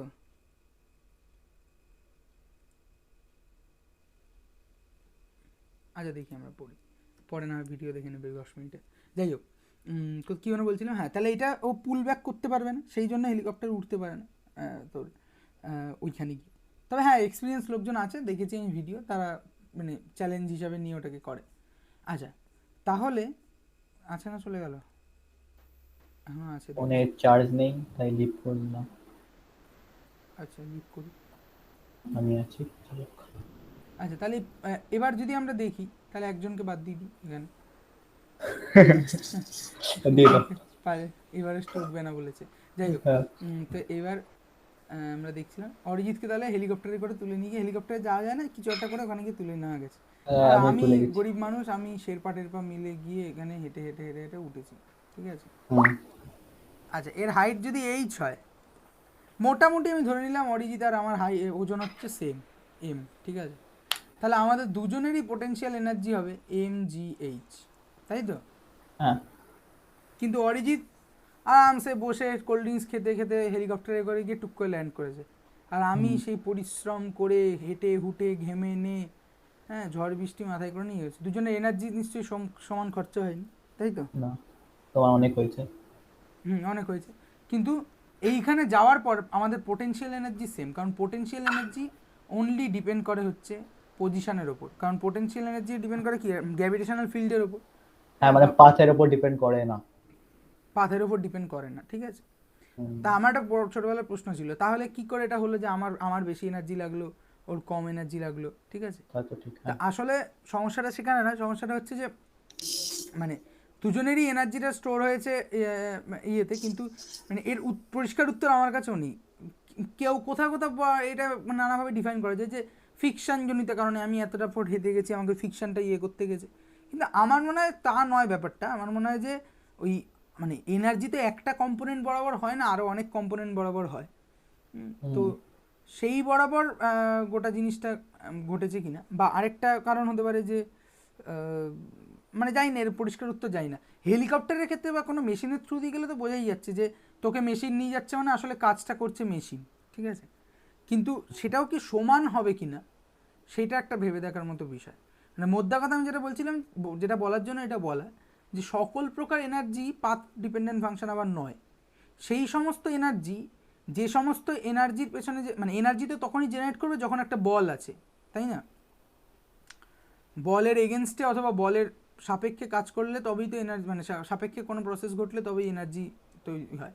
হ্যাঁ, তাহলে যে সমস্ত এনার্জি এমন কোনো বলের ক্ষেত্রে কাজ করে বা ক্ষেত্র থেকে পাওয়া যায়, যে বলটা হচ্ছে সংরক্ষী বল, কনজারভেটিভ ফোর্স, সেই সমস্ত ক্ষেত্রে কিন্তু এনার্জি পাথ ফাংশন নয়, স্টেট ফাংশন, আর ঠিক আছে? এই ব্যাপার। তাহলে এই অবধি থাক আজকে, তাহলে কতদূর পড়লাম আমরা? আচ্ছা রিভার্সিবল প্রসেসের কত আগে অবধি আপ টু, সাইক্লিক প্রসেসের পরে কি বললাম এটা? পড়িনি রিভার্সিবল প্রসেস, পড়িনি এখন, আপ টু ও, রিভার্সিবল প্রসেস। আমি ক্যাপশন অন করেছি, তোমার বাংলা কথাগুলো কত সুন্দর ইংলিশে বলছে, কিন্তু খুবই বাজেভাবে ট্রান্সলেট করছে। কি বলছে বাংলা কথা ইংরেজিতে? কিছু বলো। হ্যালো 1 2 3। হ্যাঁ, এটা তো ইংলিশে বললে, বাংলায় বল। আচ্ছা আমি ইংরেজিতে কথা বলতে পারি না। I mean it, say a- that I I own that, জানি না, ভুলভাল বলে। কিছুই তো মিলছে না এখানে তাহলে, না, কিছুই মিলছে না। ইংলিশে বললে ইংলিশে হয়। যাই হোক, শেষ করি ক্লাস। দেয়ার ইজ লেস বলেছে। There is less bulletin. Yes place is this place bulletin. Yes place this আরে is তুই যদি bulletin. থাক, তুই থাক। যদি এইখানে দেওয়া সাবটাইটেলই পড়িস আবার, তাহলে কি করে হবে? Really a Canada's hub tightly polish কি সব লিখেছে, বাপরে থাক। থাক, হ্যাঁ, ধন্যবাদ, ঠিক আছে রাখি। হ্যাঁ।